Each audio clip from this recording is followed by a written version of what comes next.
श्री देव विठ्ठल रखुमाई, श्री देवी शारदा,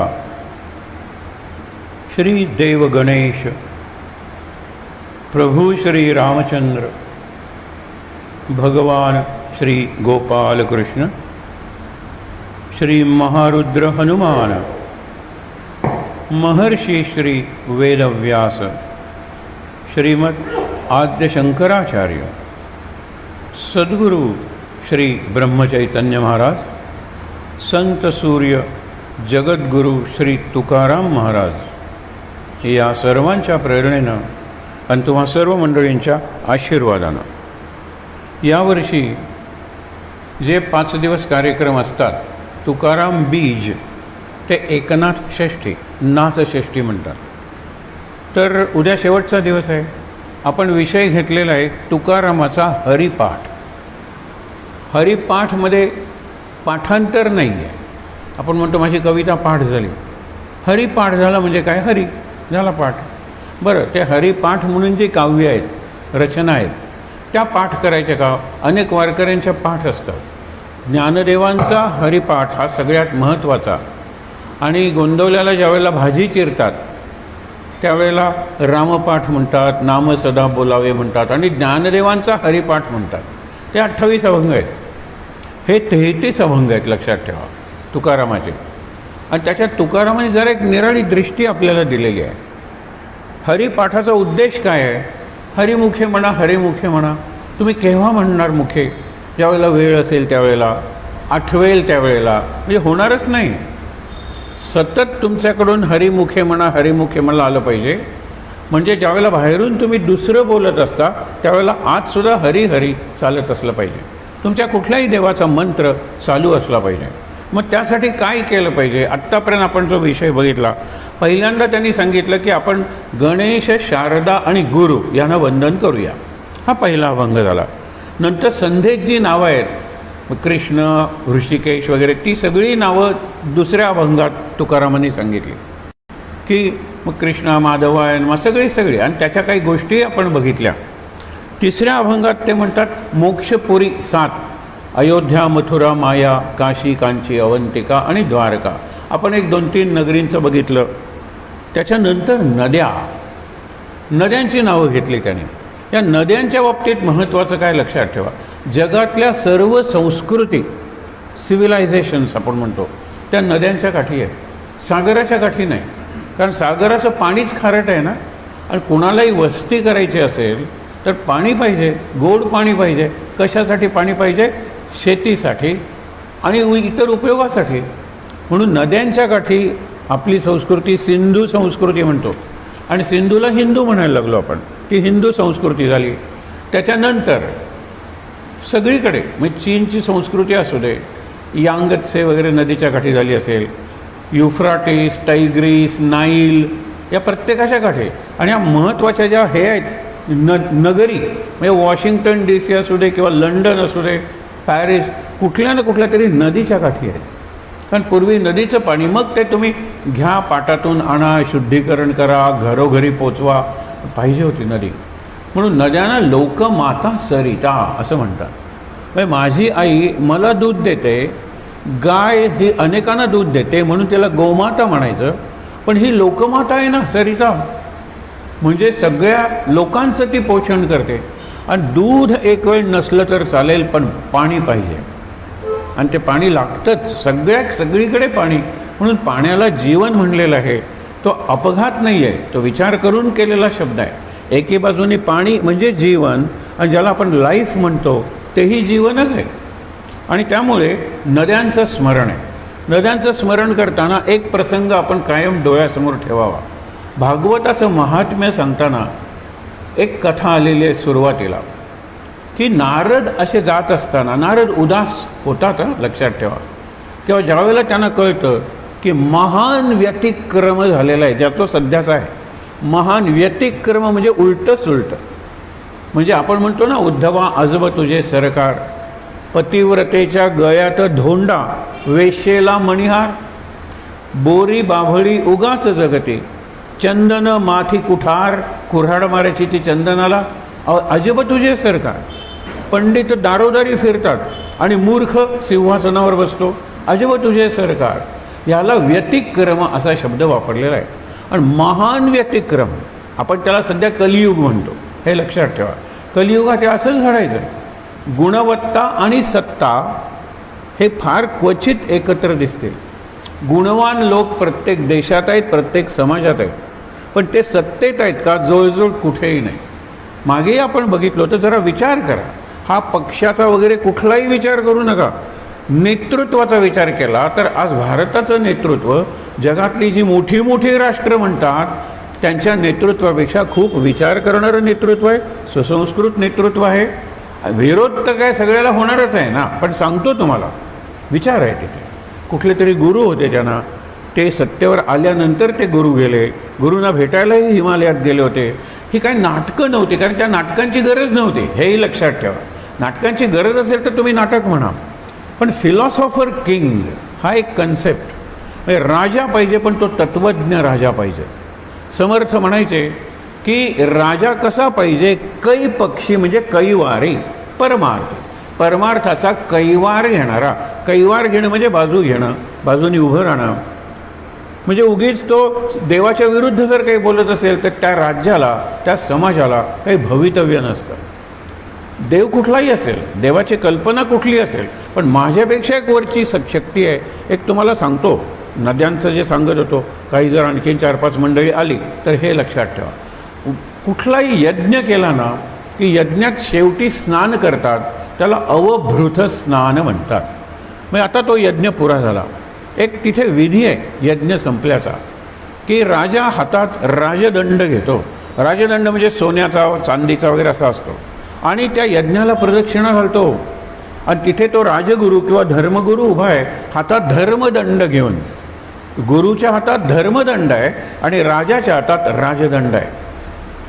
प्रदक्षिणा घातल्यानंतर राजा आपला दंड वर करून म्हणतो अदंड्योस्मी, म्हणजे मला दंड करू शकेल, मला कोण शिक्षा करू शकेल असं कुणी नाही जगात, अदंड्योस्मी.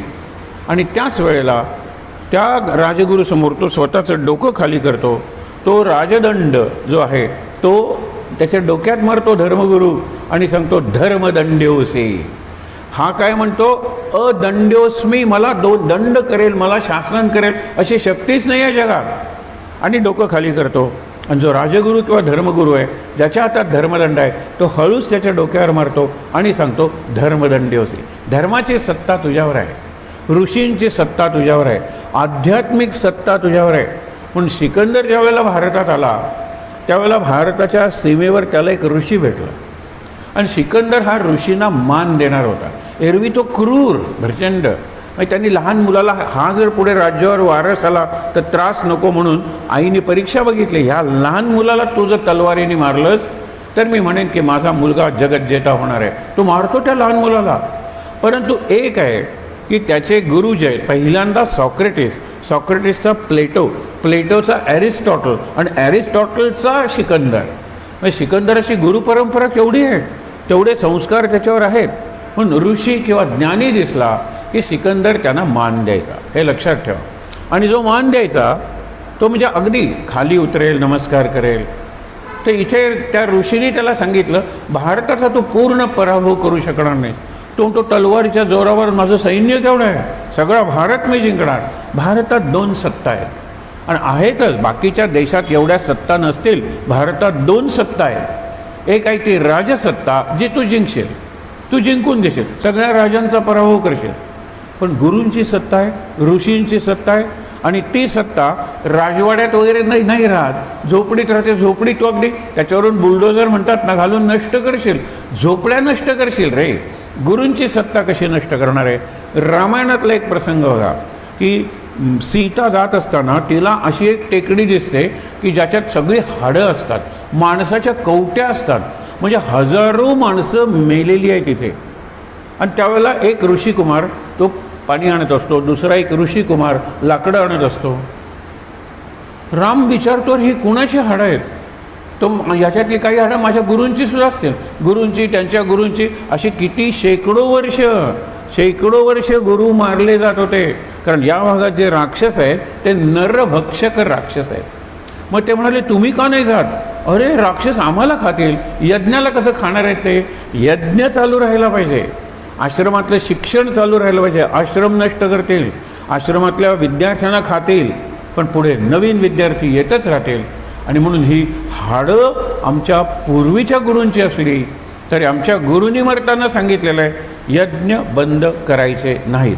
त्यावेळेला राम शपथ घेतो की हे जे उन्मत्त झालेले राक्षस आहेत, नरभक्षस आहेत, त्यांचा संहार मी करेन. पुढचं रामायण सांगत नाही, पण हे लक्षात घ्या ना, ही संस्कृती आहे आपली. या संस्कृतीचा पराभव कसा करणार आहे? त्याच्यात एक सुंदर वाक्य आहे, रवींद्रनाथांचं सुंदर वाक्य आहे की हरळी गवत असतं, गवत. आता एप्रिल मे महिन्यात जे ग्राउंड आहे की जिथे लोक फिरायला वगैरे जातात, गवताचं पान सुद्धा दिसत नाही. पण एक पावसाची सर आली 2-1 दिवस वगैरे की लगेच टायकेळा दिसायला लागतो, गवत दिसायला लागतं. म्हणजे द मोर तुम्ही ज्याला जेवढी दडपून टाकाल तेवढी जास्त वेगाने ते उसळून येईल. रिसर्जन्स ज्याला म्हणतात तो सध्या आपल्याला दिसतो ना. तुम्ही जेवढं दडपून टाकाल तितका तो उसळून वरती येईल. मुद्दा काय आहे की संस्कृती ही नुसती लवचिक नसायला पाहिजे, तत्त्व असायला पाहिजे, तर तत्त्वापाशी दृढ असली पाहिजे. हे सगळ्या नद्यांचं स्मरण करताना हे आठवलं पाहिजे तुम्हाला. तर नारद जात असताना त्यांना यमुनेच्या काठी एक दृश्य दिसतं. नारदांचं एक आहे, कर्मविषयक त्यांना काही प्रश्न विचारायचे असतात तर ते गंगेच्या काठी उतरतात. गंगेला जे आश्रम, यज्ञ, निरनिराळ्या गोष्टी म्हणजे ज्याला कॉन्फरन्सेस म्हणतात, तिथे त्यांना उत्तरं मिळतात. भक्तीबद्दल जर त्यांच्या मनात काही शंका असेल तर ते यमुनेच्या काठी उतरतात. आणि ज्ञानाबद्दल असेल तर ते सरस्वती, तिथे ज्ञानी लोकांची परंपरा आहे. ते जात असताना यमुनेच्या काठी त्यांना एक दृश्य दिसतं, ते त्यांनी यापूर्वी कधी बघितलेलं नसतं. नारदांसारखा माणूस, त्रिखंडात त्यांचा प्रवास, आणि हे त्यांनी बघितलेलं नाही. एक अत्यंत तरुण तेजस्वी स्त्री, तिच्या समोर 2 अत्यंत वृद्ध कोणत्याही क्षणी मरतील असे जरा जर्जर आसन्न मरण 2 वृद्ध असे पडलेले आहेत तिच्या समोर. ती रडतीये आणि तिच्या साधारणतः एक 28, 25 ते 30 वर्षाच्या अनेक सख्या, तिच्या मैत्रिणी तिला वारं घालतायत, ती परत परत बेशुद्ध पडते, मग त्या पाणी घालतायत. नारद म्हणाले कोण आहे आणि ती का रडतीये? नारद उतरतात खाली, एकेला विचारतात की ही कोण आहे? म्हणाले ती भक्ती. कोण भक्ती? हे सगळे तीर्थक्षेत्राला भक्तीमुळे तर महत्त्व आलेलं आहे ना, लक्षात ठेवा. भागवत सुरू होते असं, ही भक्ती रडते का? कारण तिची मुलं आहेत ना, ती मरायला टेकलेली आहेत. ते म्हणाले असं कसं? आई तरुण आणि मुलं म्हातारी, ही कोण आहेत मुलं? तर एक आहे ज्ञान आणि दुसरं आहे वैराग्य. दुसरं तुम्ही राम राम राम राम कृष्ण कृष्ण कृष्ण कृष्ण करत गेला तर मी तरुण होते, पण ज्ञान नाही आणि वैराग्य नाही, मग माझ्या मुलांची अशी अवस्था होते. काय केलं म्हणजे माझी मुलं पुन्हा तरुण होतील, माझ्यापेक्षा तरुण होतील, आणि मग मी आनंदात निघून जाईन. आणि नारद विचारतात पण तुम्ही कोण? तिला वारा घालतायत. ते म्हणाले आम्ही नद्या, म्हणजे मी गोदावरी, ही गंगा, ही यमुना, ही तापी, ही कावेरी, ही कृष्णा, हे सगळी नावं सांगतात. आम्ही नद्या आहोत. आम्ही अशा वेशात, कारण भक्ती जगली तर आमचं तीर्थत्व कायम राहणार आहे. काय सुंदर आहे, लक्षात ठेवा. आज आपण भक्ती करायला म्हणून जातो, गंगा अशुद्ध करतो.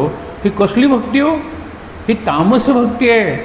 गंगा माता म्हणायचं, ती म्हणते असल्या पोरांपासून देवा सोडव रे, आणि म्हणून मग ते जातात आणि देव अवतार घेतो. चांगली सध्याची गंगा पूजा म्हणजे रिकाम्या हाताने जा, आणि गंगेत जर पाला पाचोळा किंवा वाहत येणारा हार असेल तर तो आणून गंगेच्या काठी जे मोठे कलश ठेवलेले आहेत, डस्टबिन म्हणतात, त्याच्यात तुम्ही टाका. ही गंगेची खरी पूजा आहे. म्हणून भक्ती जी आहे ती सांगते. नारद म्हणाले मला हा प्रसंगच नवीन आहे. मग काय केलं म्हणजे तुझी मुली तरुण होतील? मुलं मला माहीत नाहीत, पण मी हे उत्तर काढतो आणि परत येतो. जातात. नारदाला भक्ती आपला इतिहास सांगते. नारद तिला प्रश्न विचारतात की असं कठं तू आई तरुण आहे संते? तर ते म्हणाले माझा जन्म दक्षिण भारतात झाला. दक्षिण भारत, तामिळनाडू म्हणा, तिथून मी केरळमध्ये आले, जिथे माझं बालपणही चांगलं गेलं.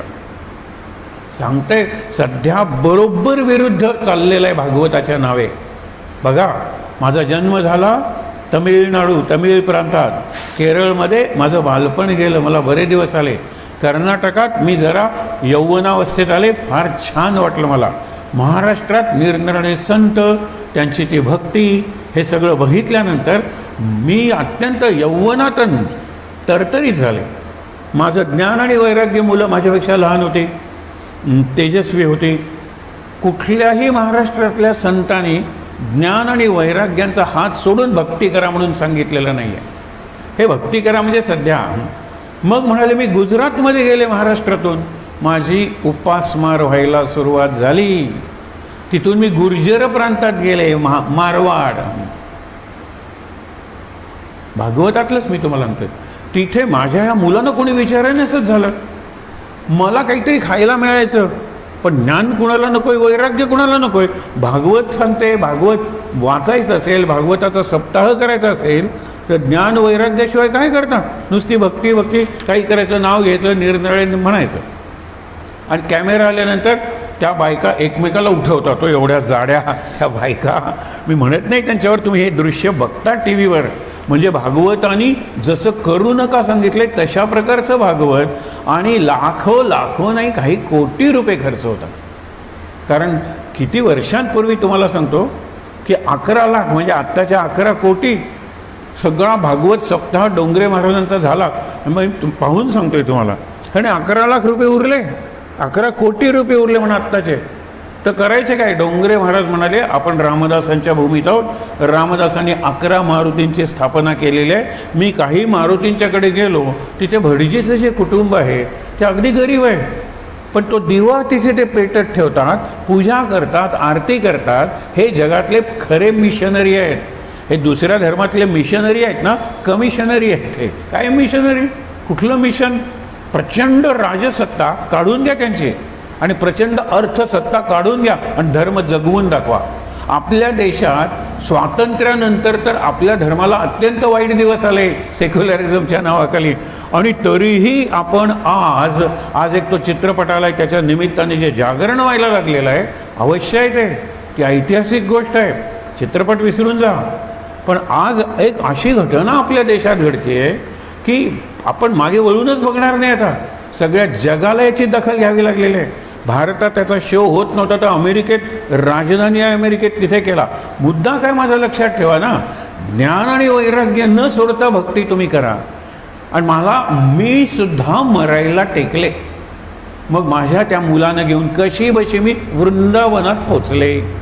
वृंदावनात तर काय, राधाकृष्ण सतत नावं, आणि ते चालूच आहेत नावं. मला थोडंसं जीव आला वृंदावनात. पण वृंदावनात माझ्या या मुलांची काय अवस्था झाली आहे बघा. ती यमुनेच्या काठी आहे, ती त्याच भागात बसली आहे भक्ती. ही काय अवस्था झालेली आहे. आणि नंतर ते म्हणाले की हाय, नारद म्हणाले काय जातात, त्याला सनत कुमार भेटतात आकाश मार्गाने जात असताना. ते म्हणाले नारदा तू चिंताग्रस्त का? नारदाने ही सगळी परिस्थिती सांगितली. ते म्हणाले अगदी सोपं आहे, भागवताचा सप्ताह करूया. भागवताचा सप्ताह केल्यानंतर भक्तीबरोबर ज्ञान आणि वैराग्य यांना तारुण्य आलंच पाहिजे, हे लक्षात ठेवा. पण नारद म्हणाले भागवताचा सप्ताह करणार कोण? आम्ही करतो म्हणाले, आम्ही करतो सप्ताह, आणि तू तयारी मात्र कर. आणि मग भागवताच्या सप्ताहाची तयारी कशी केली ह्याचं जे विस्तृत वर्णन आहे. आज तयारीवरच लाखो रुपये खर्च होतात, तयारीवरच. मग काय, वारा म्हणाला वायू तुम्ही काळजी करू नका, सगळी ती जागा आहे मी झाडून टाकतो. वरुण म्हणाला घाबरू नका मी सडा घालतो. विश्वकर्मा म्हणला घाबरू नका मी रांगोळी काढतो. अरे प्रत्येक जण कामाला लागलं. ऋषीमुनी म्हणाले आम्ही दिवस काढून ठेवलेले आहेत, सप्ताह आहे ना, आम्ही 7 दिवस रात्रंदिवस आम्ही त्या भागवताच्या ठिकाणी असू. देव म्हणाले इतक्यात इंद्र हा माणूस कसा आहे बघा. म्हणजे देव म्हणा, इंद्र येतो ह्या परीक्षिताकडे, आणि तुझ्यासाठी हे भागवत सांगितलंय की नाही. परीक्षिताला ज्यावेळेला कळतं की 7व्या दिवशी आपण मरणार आहोत, त्यावेळेला तो नाचायला लागतो, हसायला लागतो. त्याचे प्रधानमंत्री त्याला विचारतात की आपण दुःखाने खचून जाण्याऐवजी उगीच आपल्याला आनंद झाला असं दाखवत नाही आहेत ना, वेड लागलं नाही ना तुम्हाला, आजपासून 7व्या दिवशी मरणार आहात. त्यावेळेला तो सगळ्यांना याच्यानं विचारतो की तुमच्यापैकी कोणी छाती ठोकपणे सांगणार आहे की 7 दिवस मी जगणार आहे म्हणून. तुम्ही 70 वर्ष जगाल, पण तुम्ही जर सांगितलं मी 7 दिवस जगणार आहे, माझा एक प्रश्न आहे, ऑन व्हॉट ग्राउंड्स? आधार कुठला आहे? तुझ्या आजूबाजूची तुमची मुलं मरतात, सांगितलं ना, आजोबांना नातवाच्या चितेला अग्नी द्यावा लागतोय. तू कुठल्या, मी सांगू शकतो म्हणला, कारण मला ऋषींनी शाप दिलाय, 7व्या दिवशी मरतील. ऋषींचा शाप कधी खोटा होणार नाही. 6 दिवस मी काही केलं तरी मरणार नाही, आणि 8व्या दिवशी तुम्ही काही केलं तरी मी जिवंत असणार नाही आहे. मला ग्राउंड आहे, 7 दिवस मी जगणार. तुम्हाला काय ग्राउंड आहे सांगा बरं? नाही आहे. आणि म्हणून म्हणाला मला आनंद झालेला आहे. राज्याची व्यवस्था लावली, गंगेच्या काठी आला, आणि त्यांनी सांगितलं की 7 दिवस अन्न नाही, पाणी नाही, प्रायोपवेशन, कारण मी मरणार नाहीच आहे ना. काल बघितलं ना, अमृत असे झरे ज्याच्या पोटात आहेत, तो भुकेनं आणि तहानेनं मरेल का? आणि मग तुमचा असा जर संकल्प असेल, 7 दिवस काही नाही, फक्त मुक्तीचा ध्यास, आनंद, सच्चित आनंद, त्याचा अनुभव, एवढंच मी करणार आहे. तो राजा होता, त्याला राजगुरू होते, त्यांनी अनेक ग्रंथ वाचले होते, ऐकले होते, आणि ते अभ्यास करून शिक्षण झाल्यावरच राजे व्हायचे. मग त्याच्यावर ते संस्कार होते भक्तीचे. पण तिथे आपण म्हणतो ना, सूर्यमंडलात राहत होते शुकाचार्य, तिकडे त्यांना प्रेरणा झाली, अरे इकडे काय, जा तिकडे.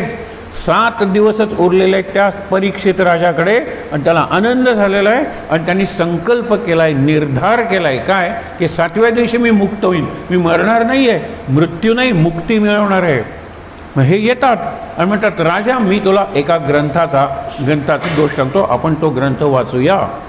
तो भागवत सप्ताह म्हणजे 7च दिवस होते म्हणून, आणि म्हणाले 24/7, 168 तास, 168 तास मी मांडी न हलवता बसू शकतो, कारण मी ऋषी आहे. पण राजा, तू राजविलासात, उपभोगात तुझं जीवन गेलेलं आहे. तुला आसन आणायचं असेल तर आण, सिंहासन आण ना. 7 दिवस ऐकायचं आहे आणि मी थांबणार नाही आहे. विचार करा, मला खाल्लं नाही तरी चालतं, पण तू राजा आहेस, दिवसातून 4 वेळा खात असशील, तू घरी जाऊन खाऊन ये, नको इथे डबा मागव. एक 2-3 तास झाल्यानंतर राजा जरा उद्वेगानं म्हणतो, मुनीवर, मी जर मरणार नाही आहे 6 दिवस, ते मला अन्न खा वगैरे म्हणून वेळ कशाला घालवता? त्याच्यापेक्षा मी आणखीन एक प्रश्न विचारतो, त्या प्रश्नाचं उत्तर द्या. ह्याला जिज्ञासा म्हणतात. मृत्यूच्या छायेत ज्ञान मिळवण्याची एवढी जिज्ञासा ज्याला आहे, त्याच्यासाठी भागवत सप्ताह आहे. हे गंमत बघा. आणि त्यांनी शेवटी त्यांना राहवत नाही हो, म्हणाले तुझं लक्ष माझ्याकडे आहे, तुझं जे एकाग्र चित्त आहे ना, ते सुद्धा माझ्या लक्षात आलेलं आहे. पण माझ्या वडिलांनी, व्यासाने ज्यावेळेला भागवताची रचना केली, त्यावेळेला रोज एक बोर ते खात होते. बोर, आपण बोरं खातो की नाही, झाडाची, शबरीची बोरं म्हणतात ना, एक बोर ते खात होते. त्यांच्या आश्रमाचं नावच बदरिका आश्रम, आणि बदरिका म्हणजे बोर, तर ते खात होते.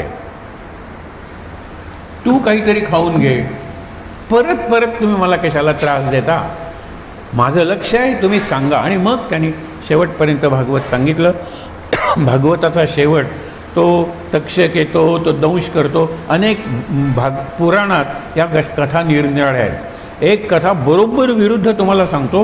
काय 7व्या दिवशी मी मरणार? मोठमोठा मनोरा बांधणार आहे, टॉवर. आणि टॉवर कसा बांधा? काचेचा. मग त्याच्यावर नाग किंवा साप वरती जाऊ शकणार नाही. बाजूनी सगळे सैनिक, आणि वरती कोणीही यायचं नाही माझ्या परवानगीशिवाय. आणि मला काहीही खायला आधी तुम्ही टेस्ट करा आणि मला द्या. 7व्या दिवशी मी आता मेलोच नाही, मी मरणारच नाही, अत्यंत आनंदात आहे. 7वा दिवस उजाडलेला आहे. त्याला फळं दिली जातात, आणि फळात एक कीड असते बारकी, ती मोठी होते, तक्षकाचं रूप घेते, दंश करून मारते. ऋषींचा शाप खोटा होत नाही. पण हा भित्रा परीक्षित आहे. त्यांनी त्या ऋषिकुमाराला सांगितलं, तुला मी लाच देतो, आमिष म्हणजे तुला आश्रमाला ग्रँट देतो, हे सगळं करतो, शाप परत घे. हे सगळे प्रयोग कोणी केले? या परीक्षितांनी केले, दुसऱ्या पुराणातल्या. भागवतातला तसा नाही आहे. शेवटचा एक मुद्दा सांगतो की भक्ती भक्ती भक्ती, आणि त्याच्यासाठी नद्या, आणि नद्यांमुळे तीर्थ झाली, कारण तिथे आत्ता सांगितल्याप्रमाणे संस्कृतींचा उदय झाला. आणि संस्कृतींचा उदय म्हणजे सुसंस्कृत माणसांची निर्मिती, आणि ती ऋषींच्या आश्रमातून झाली, निरनिराळ्या सत्पुरुषांच्या वगैरे गुरुकुलातून झाली. हे केवढं काम झालं ते. नद्यांचा काठ, आत्ता सांगितलेल्या नद्या, आणि त्यामुळे ते म्हणतात नद्या की आम्हाला भक्तीत इंटरेस्ट आहे, भक्ती जर मेली आपल्या मुलांच्या दुःखानं तर आम्हाला विचारतोय कोण? आम्ही वाहणारी डबकी हो, फक्त भक्ती आहे म्हणून आम्हाला महात्म्य आहे. आणि मग ते होतात भक्ती, मग ते एक एक दिवशी ते तरुण व्हायला लागतात मुलं, आणि शेवटच्या दिवशी आपल्या आईपेक्षा तरुण होतात आणि हाताला धरून भक्ती, ज्ञान आणि वैराग्य या आपल्या मुलांना धरून घेऊन जाते. ती मुलांना घेऊन ज्यावेळेला येते ना त्यावेळेला तिच्या तोंडात श्लोक आहे जो आपण म्हणतो, श्रीकृष्ण गोविंद हरे मुरारे हे नाथ नारायण. आपण म्हणतो ना, हा जो श्लोक आहे तो तिच्या तोंडी आहे भक्तीच्या. आपल्या मुलांना कशी बशी घेऊन येते. पण भागवताचा एक एक दिवस झाल्यानंतर ते तरुण होत आलेले आहे. भागवताचा पहिला श्लोक आणि त्यातला शेवटचा चरण, सत्यम परम धीमही. आम्ही परम सत्याचं ध्यान करतो. आणि भागवताचा शेवटचा श्लोक, त्यातला शेवटचा चरण, सत्यम परम धीमही. कृष्णम परम धीमही नाही म्हणलं, रामम परम धीमही नाही म्हणलं, कुठल्याही देवाचं नाव सांगितलेलं नाही. मध्ये सगळे देवांची चरित्र आहेत, भक्तांची चरित्र आहेत, राजांची चरित्र आहेत. लक्षात ठेवा, सगळी चरित्र आहेत. पण शेवटी सत्य, आधी सत्य आणि नंतर आपण ज्याला सँडविच म्हणतो ना, संपुट हा शब्द आहे. म्हणजे सत्याच्या आणि परमसत्याच्या संपुटात भागवत सांगितलं गेलं आहे. असं भागवत आता कोणालाही नकोय, हे लक्षात ठेवा. आता त्यांना भागवत पाहिजे म्हणजे पुण्य मिळवण्यासाठी. आणि कसलं पुण्य मिळतं? कारण सकाळी संहिता वाचन असतं, ते काही कळत नाही, अवघड संस्कृत अत्यंत वेगात वाचलं जातं, काही कळत नाही. हे जे यजमान असतात त्यांनाही काही कळत नाही, कंटाळतात. संध्याकाळची प्रवचन असतात, त्या प्रवचनात गायन असतं, वादन असतं, नर्तन असतं, कधी ते प्रसंग दाखवले जातात, हिरण्यकशिपूचा वध, आणि मग नृसिंह भगवान की जय म्हणायचं. आणि जर कॅमेरा असेल तर माझ्यावर कॅमेऱ्याचं उठायचं आणि नाचायचं. भागवत म्हणून सांगतो, भाग गेलेला आहे, फक्त गवत उरलेलं आहे, गवत भागवतातलं. आणि हे मी मनापासून म्हणतोय. अनेकांचं हे मत आहे, आता भागवत सप्ताह करतात त्यांनी करू देत, भागवत सप्ताह जिथे होतात तिथे होऊ देत, ज्या तीर्थक्षेत्रात भागवत असू देत. आता टुरिझम आणि भागवत यांची एक म्हणजे ज्याला स्पिरिच्युअल टुरिझम म्हणलेले आहेत, की स्पिरिच्युअल टुरिझम, ते टुरिस्ट येतील, तुम्ही त्यांना प्रवचन करा. अगदी तुम्हाला अगदी आश्चर्य वाटेल, वांतेला फक्त अर्ध्या तासासाठी नैमिषारण्यातून माणूस आला होता की तुम्ही तिथे भागवत सांगा, रामायण सांगा. म्हटलं नमस्कार, नाही रे, मी एवढा मोठा माणूस नाही आहे आणि मला नाही सांगता येणार. कारण लोकांचं लक्ष संध्याकाळी हरिद्वारला काय मिळतं आहे, ऋषिकेशला काय मिळतं आहे, इथे आणखी काय तुम्ही ऐकणार आहात सांगा बरं. नाही, एखादा आश्रम आहे, त्या आश्रमात 7 दिवस आहेत, लोक बाहेर जाणार नाही आहेत आणि पूर्णपणे लक्ष देऊन ऐकतायत. हे लक्षात ठेवा, सांगण्यात गंमत आहे. पण हे छानछोकी आणि हे उत्सवी इव्हेंट झालेला आहे तो. हे सगळं का सांगायचं? कारण मोक्षपुरी, पुरींचं रक्षण करा, हे आपण म्हणतो ना, त्याला ताल म्हणतो, शुकताल. ताल म्हणजे सरोवर, ज्या भागात ते शुकताल, नंतर ते सगळं चक्र, हे सगळे दाखवलं जातं. तिथे तुम्ही जाऊन जरूर बघा. पण एरवी पुण्यश्लोक राजे, त्यांचं स्मरण करा. अरे, प्रत्येक राजाचं चरित्र आहे, त्याच्यापासून इन्स्पिरेशन घ्या. भक्ती म्हणजे नुसतं देवाचं नाव घ्यायचं नाही, प्रपंच करायचं आहे. पुरुषार्थ म्हणजे पराक्रम करायचा आहे. आपला संसार सोन्यासारखा बनवायचा आहे आपल्याला, लक्षात ठेवा. पण ते करताना भगवंताचं अनुसंधान चुकू द्यायचं नाही, हे महत्त्वाचं आहे. हेच हरिपाठाचं मध्यवर्ती बिंदू कुठला आहे महत्त्वाचा, तो हा आहे. ऋषीमुनी त्यांचं स्मरण करा. अरे, वसिष्ठांचं स्मरण म्हणजे केवढं चरित्र आहे वसिष्ठांचं. योगवासिष्ठासारखा ग्रंथ त्यांच्या मुखातून आलेला आहे, रामनिमित्त झालेला आहे. त्या ग्रंथात सगळ्या सृष्टीच्या निर्मितीपासून सगळ्यांची प्रश्नोत्तराच्या रूपात, स्पष्टीकरणाच्या रूपात मोठा ग्रंथ आहे तो. म्हणून वसिष्ठापरी ज्ञानयोगेश्वराचे कवी वाल्मिकासारिखा मान्य ऐसा, शुकासारिखे पूर्ण वैराग्य ज्याचे. अरे, प्रत्येक ऋषीचं एक वैशिष्ट्य आहे. आणि म्हणून त्यांचं तुम्ही सकाळी स्मरण करा. आणि स्मरण म्हणजेच हरिपाठ.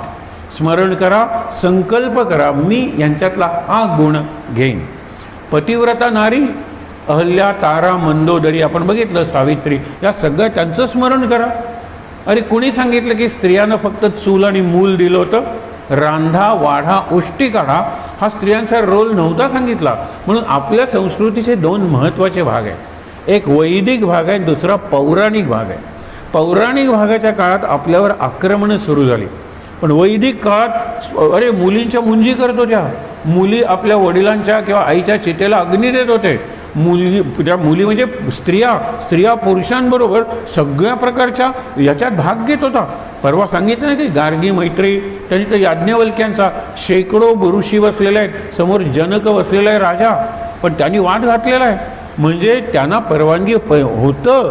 मधल्या काळात विशेषतः मुसलमानी आक्रमण झालं आणि त्यांच्या बुरख्यापासून आपल्या स्त्रियांनी आत राहायचं, बाहेर यायचं नाही. आणि जिथे झाला परिणाम, ते राजस्थानी लोक बघा अजूनही ते हे घुंगट काढतात, असं बोलतात, या सगळ्या गोष्टी आहेत ना, हे सगळं विचित्र झालं, विकृत झालं. आधी खजुराव वगैरे ह्याच्यावर ज्याला आपण शृंगार म्हणतो, त्या शृंगाराची कितीतरी चित्र आहेत. लोक विचारतात प्रश्न की एवढं शृंगाराचं असताना सेक्सबद्दल बोलायला तुम्ही का घाबरता? शिक्षक मुलांना सांगत नाही, आई वडील मुलींच्या प्रश्नांना उत्तर देत नाहीत. हे कसलं वातावरण आलं? हे ह्या आक्रमणामुळे आलं. आणि अजून आक्रमण संपले असं तुम्हाला वाटतं? अजून आपल्यावर आक्रमण आहे जे आपण लादून घेतलेलं आहे. अगदी परवा एका उच्च विद्या विभूषित आणि अगदी वरच्यातल्या वरच्या जातीच्या मुलाला मी विचारलं, अरे तुला एखादं पुस्तक वाचायला? तो म्हणतो की मला मराठी कळणार नाही, हिंदी कळणार नाही आणि इंग्लिशमधलं तुम्ही दिलं तरी मला वाचनाची आवड नाही. म्हणजे ते काय वाचणार आहे तो?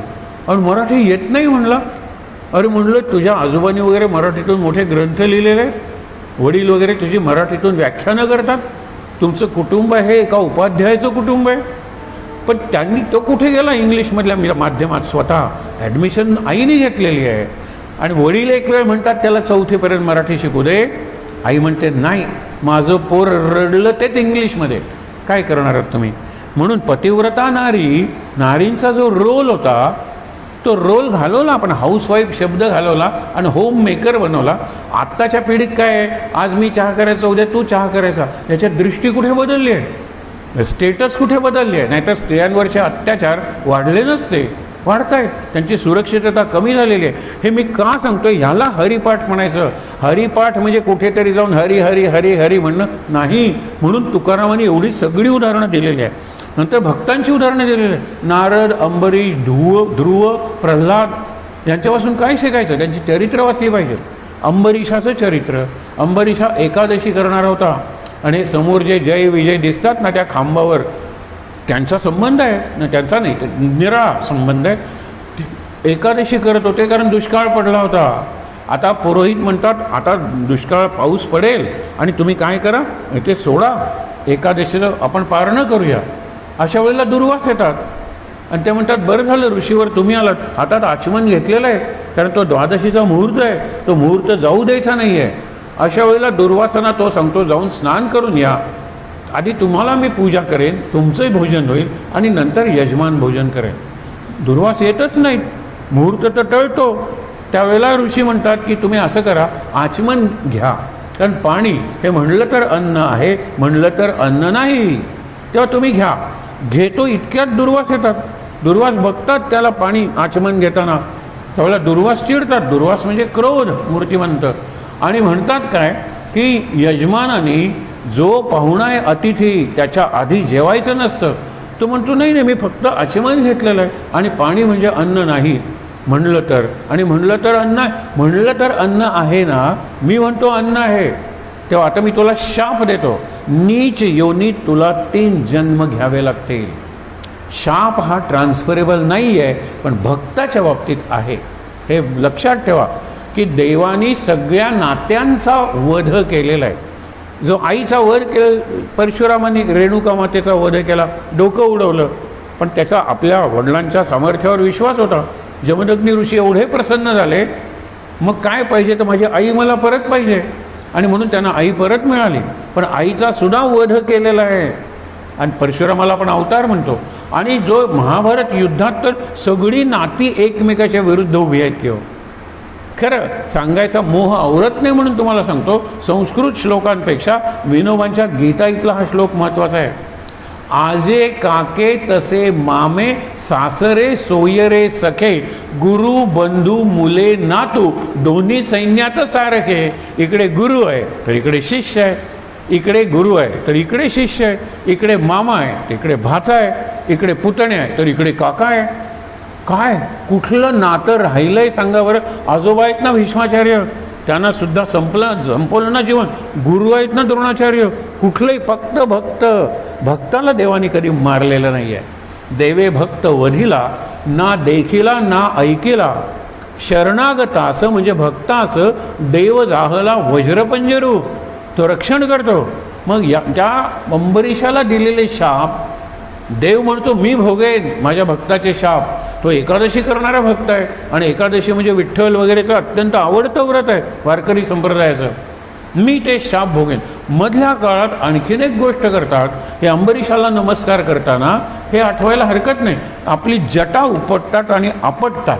जटा त्यांनी काढली, उपटली आणि आपटली आणि त्यातून एक राक्षसी शक्ती निघाली जिला कृत्या म्हणतात आणि तिला आज्ञा केली अंबरीशाला मार. आता भक्ताला मारतोय म्हटल्यानंतर सुदर्शन चक्र सोडलं आणि त्या कृत्याला मारून टाकलं. विष्णू नंतर पोचलेत, आधी सुदर्शन चक्राला आज्ञा काय दिलेली आहे, ज्यांनी ही कृत्या निर्माण केलेलं आहे त्याच्या मागे लागले दुर्वासांच्या मागे. आता सुदर्शन चक्र मागे, दुर्वास पुढे. ही शर्यत सुरू झाली. ते गेले ब्रह्मलोकात. ब्रह्मदेव सांगतात ब्रह्मास्त्र असतं मी परत घेतलं असतं, दुसऱ्या देवाचं अस्त्र आम्ही परत घेऊ शकत नाही. शंकराकडे गेले. त्रिशूळ असता तर मी परत घेतला असता, सुदर्शन चक्र मी परत घेऊ शकत नाही. मग वैकुंठात आला, विष्णूचंच आहे ना. विष्णू म्हणतो मी परत घेऊ शकत नाही, कारण ज्या भक्ताच्या रक्षणासाठी सोडले त्याला शरण जा. आणि त्यांनी जर सांगितलं वर्षभर दुर्वास पळतायत असं तिथे वर्णन आहे. आणि शेवटी शरण कुणाला आले, ज्याला त्यांनी शाप दिला होता त्या अंबरीशाला शरण आले. आणि अंबरीश आचमन घेऊन थांबला होता. पहिलं आचमन त्यांनी मुहूर्त चुकू नये म्हणून घेतलं आणि दुसरं आचमन घेऊन वर्षभर थांबलाय. आणि आल्यानंतर म्हणतो ऋषीवर भूक लागली असेल तुम्हाला, तो स्वतःच्या भुकेचा विचारही करत नाही, आधी हे करून घ्यावं. त्या दुर्वास म्हणतात आधी ते सुदर्शन चक्र पलटव मग बघूया. नमस्कार घालतात. देव तिथे आलेलेच असतात. सुदर्शन चक्र परत घेतात आणि सांगतात नीच योनीत जन्म देईल असा शाप माझ्या भक्ताला दिलेला आहे. एरवी शाप ज्याचा त्यालाच भोगावा लागतो, पण मी भक्ताचे शाप भोगेन. म्हणून मत्स्य, कूर्म आणि वराह. वराह म्हणजे डुक्कर, मत्स्य म्हणजे मासा, कूर्म म्हणजे कासव आणि नीच योनी म्हणजे माणसाच्या खाली जी जनावर आहेत त्यांना नीच योनी म्हणले. भक्ताचे अवतार मी घेईन. ही अंबरीशाची कथा आहे. आपल्याला कथा सांगायला वेळ नाही, संपूर्ण चातुर्मासाचा विषय हा हरिपाठ म्हणजे. आपण पुढे जाऊया. नंतर म्हणतात गीता, भागवत, वेद. यांचं नुसतं गीता गीता गीता म्हणलं तरी सा चालेल, वेद वेद वेद म्हणलं तरी सा चालेल. ते म्हणणंच तुम्हाला सांगेल अरे वेदाने सांगितलंय काय, गीतेचा सिद्धांत काय आहे, संदेश काय आहे भागवताचा, हा विचार तुमच्या मनात येईल. आणि एकदा विचार जर तीव्र असेल तर तुमच्याकडे ते ग्रंथ येतील, ग्रंथ सांगणारे येतील. तुम्ही सहज पोचाल. त्या मंदिरात भागवताचा सप्ताह चालू असेल, विचार करा. पण म्हणलं तर पाहिजे ना तुम्ही. हरिमुखे म्हणा म्हणजे हरी हरी म्हणू नका, गीता गीता म्हणा, भागवत भागवत म्हणा, वेद वेद म्हणा. आणि ह्यांची रहस्य आहेत ना, सिक्रेट्स, ती खरी तुमच्या जीवनात आली पाहिजे म्हणून सांगितलेलं आहे. त्याच्यानंतर तीर्थक्षेत्र. तीर्थ झाली नद्या, क्षेत्र झाली निरनिराळी. पण आता तीर्थक्षेत्र म्हणजे पवित्र स्थानं. त्या पवित्र स्थानांचं स्मरण करा म्हणतात. या सगळ्यांचं स्मरण करा आणि त्याला हरिपाठ म्हणलेलं आहे. हरिमुखे म्हणा काय, ध्रुवा ध्रुवा ध्रुवा, प्रल्हादा प्रल्हादा प्रल्हादा, अंबरीशा अंबरीशा अंबरीशा म्हणा तुम्ही. अरे तुम्ही जिथे उपासनेला बसता ना तिथे स्पंदने निर्माण होतील. आणि तुमचा परधर्माचा मित्र आला तर तो म्हणेल की सगळं घर दाखवून झालं ना, तुमचं जे देवघर आहे तिथे मी बसू का, तुमची जी अभ्यासिका लायब्ररी आहे तिथे मी बसू का, हे अनुभवावरून सांगतो. आणि आपल्या देवघरात सगळ्यांना प्रवेश पाहिजे. मग ख्रिश्चन काय, मुसलमान काय, कलिग्ज, त्यांना घरातला हॉल नाही आवडायचा, मागची बाग नाही आवडायची, डायनिंग रूम नाही आवडायचे, त्यांना देवघर आणि लायब्ररी एवढंच आवडायचं. तिथे कसली व्हायब्रेशन्स असतील. अरे इथे विचारांची व्हायब्रेशन्स आहेत आणि इकडे भक्तीची व्हायब्रेशन्स आहेत. विचार म्हणजे ज्ञान आणि भक्ती. हॉल वगैरे कर्म आहे, बेडरूम कर्म आहे, किचन कर्म आहे, डायनिंग कर्म आहे. पण माझी अभ्यासिका ज्ञान आहे आणि माझं देवघर भक्ती आहे आणि ते रमवतं. हे दुसऱ्यांना सांगावं लागत नाही. आणि अजूनही मला आठवतं शांतपणे असं असतं बघा. परवा एकाच्या घरी गेलो होतो. तो म्हणला आमच्या देवघरात बसणार का? म्हणलं बसतो ना. आणि आम्ही त्या देवघराला ध्यानघर नाव दिलं. बसल्या बसल्या डोळे मिटून मी आणि माझा भाऊ ध्यानच लागलो. आणि किती वेळ. नंतर जेवायची वेळ झाली म्हणून आम्हाला उठवलं. काय होतं, एरवी बसल्या बसल्या ध्यानात जाणं हे आम्हालाही नाही जमत. पण तिथे मागून इतका शांत ओम नमः शिवायचा मंत्र आणि समोर स्वामी समर्थांची मूर्ती आणि चित्र, एवढंसं देवघर होतं ते. पण मजा बघा, व्हायब्रेशन्स. आणि व्हायब्रेशन्स जाणवण्यासाठी आपण थोडं सेन्सिटिव्ह असायला नको का? साधा प्रश्न आहे. मॅग्नेट आहे, हा लाकडाला करणार आहे का? अट्रॅक्ट नाही. मॅग्नेट दगडाला करणार आहे का? नाही. मॅग्नेट काचेला करणार आहे का? नाही. मॅग्नेट सोन्याला आणि चांदीला सुद्धा अट्रॅक्ट करणार नाही. त्याला लोखंडच पाहिजे. लोखंड हे मॅग्नेट सेन्सिटिव्ह आहे. म्हणून मला जर व्हायब्रेशन्स कळायचे असतील, मला जर शरण जायचं असेल, तर मला या एकनाथांचं, तुकारामाचं आणि विठ्ठोबा रखुमाईचं महात्म्य माहीत पाहिजे ना. तुकारामांचं चरित्र माहीत पाहिजे, एकनाथांचं चरित्र माहीत पाहिजे. म्हणून आपण काही प्रसंग बघितले. पुढे तीर्थक्षेत्रात जाऊन साधना करा सांगतात. तीर्थक्षेत्राची नुसती नावं, जमलं तर तिथे जा, जमलं तर साधना करा. तुकारामाला तीर्थक्षेत्राची वारी करायला लोक बोलवायला आले. ते म्हणाले इंद्रायणीच्या काठी जे धोंडे आणि इंद्रायणीत जे पाणी तेच काशीला ना. तेच धोंडे तेच पाणी, बरी माझी इंद्रायणी. कशाला जायचं तिकडे? गेले नाहीत ते. पण तरीसुद्धा एकाने आग्रह केला. तर ते म्हणाले हे बघा, हा जो माझा भोपळा आहे ना बागेतला, त्याला इच्छा आहे तीर्थक्षेत्राला जायची. आणि माझी भावना आहे की हा माझा प्रतिनिधी आहे. तुम्ही जिथे जिथे आंघोळ कराल तिकडे तिकडे हात 3दा पाण्यातून काढा. तुम्ही काशी विश्वेश्वराला गेलात, ह्याला बरोबर नेऊन ह्याला दर्शन द्या. आणि आणलं त्याला नेऊन. आणि नंतर म्हणाले गंगापूजन आहे, ज्याला म्हणतो ना की मामदं घालायचं असतं, सगळ्या गावाला जेवायला बोलवायचं असतं, या म्हणाले. आणि खीर केली. म्हणाले भरपूर गूळ घातलेला आहे, भरपूर खोबरं घातलेलं आहे, सुंदर खीर केलेली आहे. सगळ्यांनी खाल्ली आणि थू थू थू करून. अरे म्हणाले तो भोपळा जो जाताना कडू होता, तो इतक्या तीर्थक्षेत्रात आंघोळ करून सुद्धा कडूच राहिला की रे. तुझा राग गेलाय, तुझा लोभ गेलाय, तुझ्या मनाचं तोल जाणं. आणि काय तीर्थक्षेत्रात यात्रा केली तुम्ही? आपण तीर्थक्षेत्रात जाऊन खरेदी करतो, त्याला विरोध आहे तुकारामाचा. मी तुम्हाला सांगितलं ना, एक सुंदर घर, आमचं घर नाही पण देवघर बघायला अग्निहोत्राच्या कुंडाचा आकार दिलेला आहे. म्हणजे अग्निहोत्राचं कुंड, यज्ञकुंडाचा आकार दिलेला आहे. सुंदर, बरं वाटलं. आणि वरती का शीट्स घातलेले आहेत, प्रकाश आत येतो. तिथे पाऊस असताना पाऊस आत येत नाही, पण पावसाचं नर्तन करतं, वारा वेगाने वाहत असतं. हे सगळं सुंदर आहे तिथे. आणि तिथे एक असं हँगिंगचं एक क्लिप्स होत्या आणि त्याला माळा होत्या, 7, 8, 10 माळा होत्या. म्हणलं अरे वा. तो म्हणाला न बोलता सांगायला लागला, पहिली आहे ना काठमांडूला गेलो होतो, तिथली रुद्राक्षाची माळ आहे. नंतर आजीबरोबर पंढरपूरला गेलो होतो, ती तुळशीची माळ आहे. नंतर ह्याला गेलो होतो कन्याकुमारीला, ती स्फटिकांची माळ आहे. नंतर इकडे गेलो होतो, ती पोळ्यांची माळ आहे, गणपती पोळ्याला गेलो होतो. अशा सगळ्या तीर्थक्षेत्रात त्या माळा. मग तू त्या दिवशी ती माळ घेऊन करतोस का रे जप? वेळ कोण आहे म्हणलं. अरे मी सहज त्या रुद्राक्षाच्या माळेवरून हात फिरवला. म्हणलं आता हात धुवायला डिटर्जंट पाहिजे रे, एवढी धूळ साठली होती. आणि रुद्राक्षावर सगळ्यात चांगली धूळ साठते, कारण धूळ साठायला किती चांगल्या खोबणी आहेत सांगा बरं. रुद्राक्षाचा सगळ्यात मोठा, मी टीका करत नाही आहे, तुकाराम सांगतोय, सगळ्यात पराभव कुठला माहिती आहे ना? रुद्राक्ष म्हणजे काय हो? सगळा रस गेलेला आहे, कोरडे झालेले आहेत, कोरडे. आणि ते इथे सोन्यात गोठवून घ्यायचे. रुद्राक्ष म्हणजे आमच्या शंकराचा अलंकार. तो काही विष्णूचा आहे होय? विष्णू म्हणजे लक्ष्मी, सोनं, अगदी पितांबर सुद्धा पिवळा.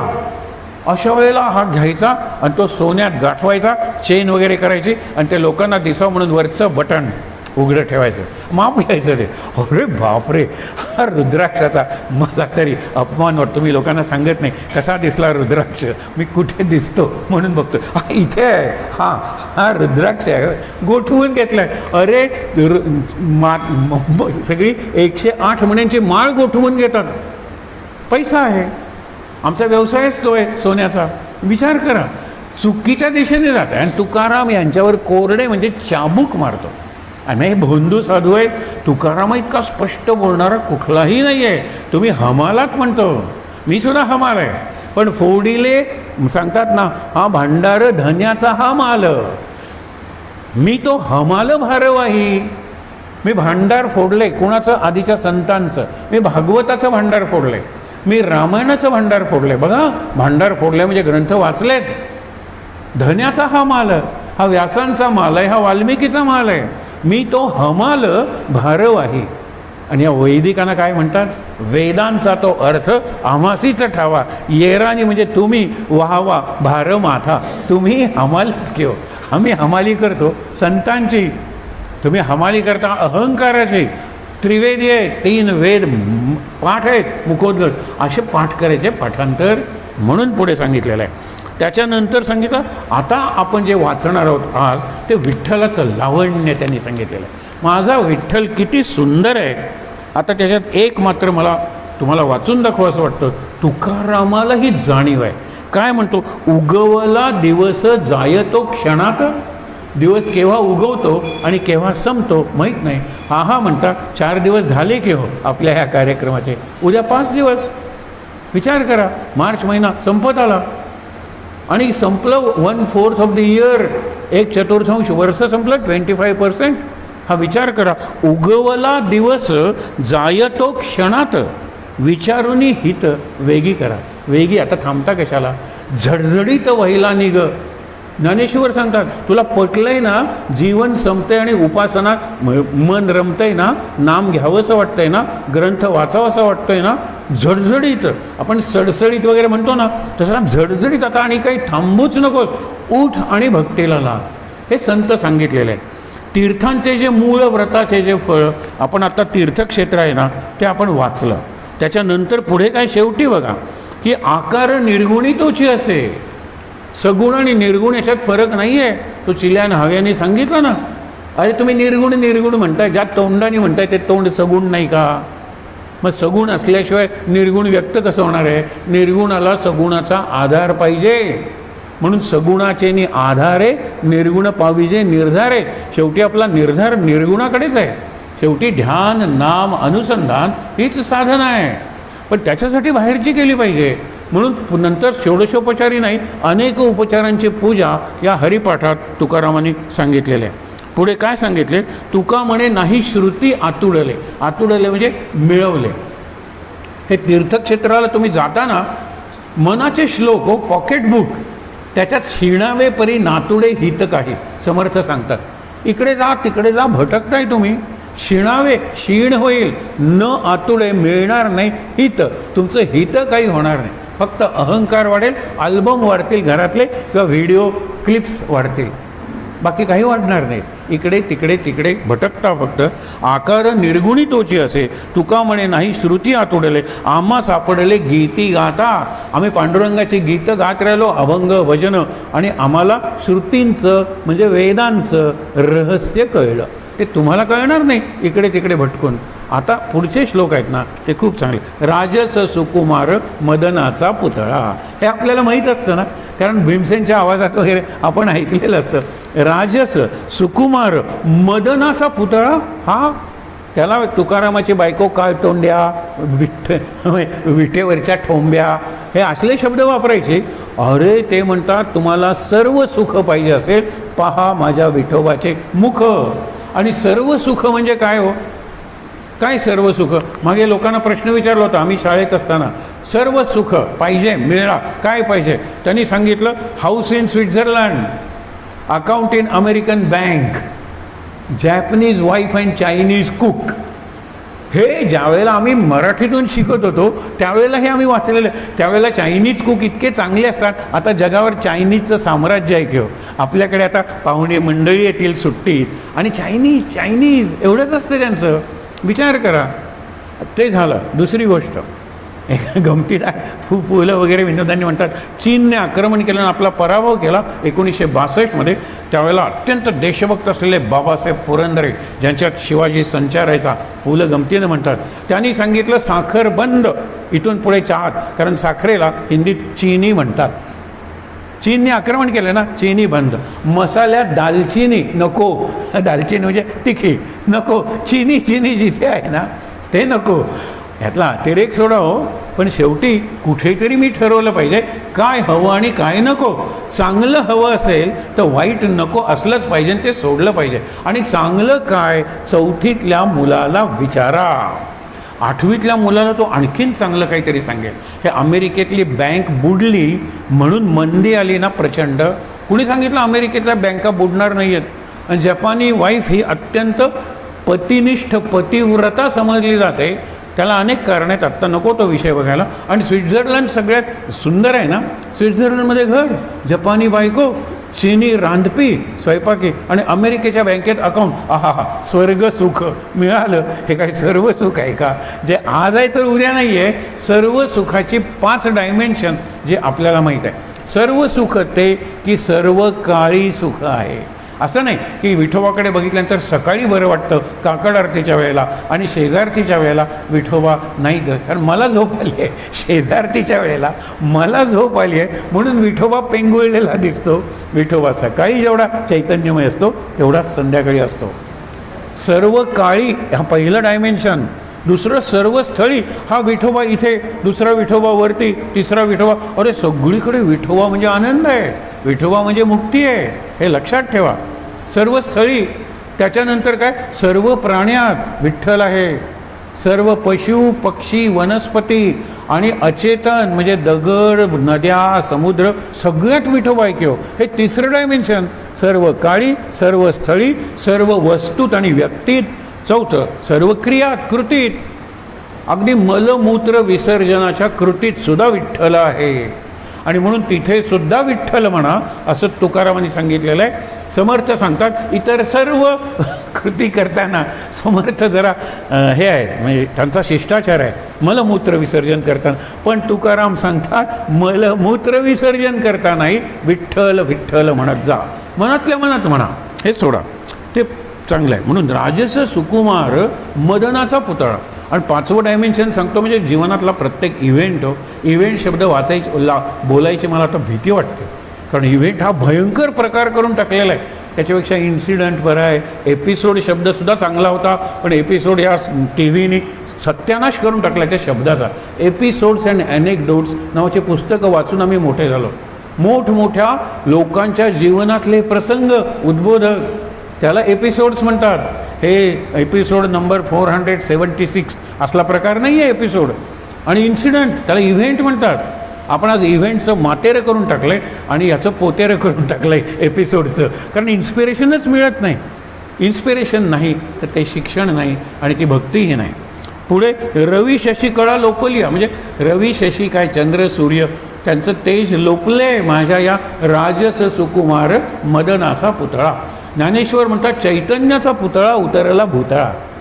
ऐसा जिव्हाळा माझा विठ्ठल आहे कसा. साक्षात चैतन्याची मूर्ती करायची असेल तर तो विठ्ठल आहे.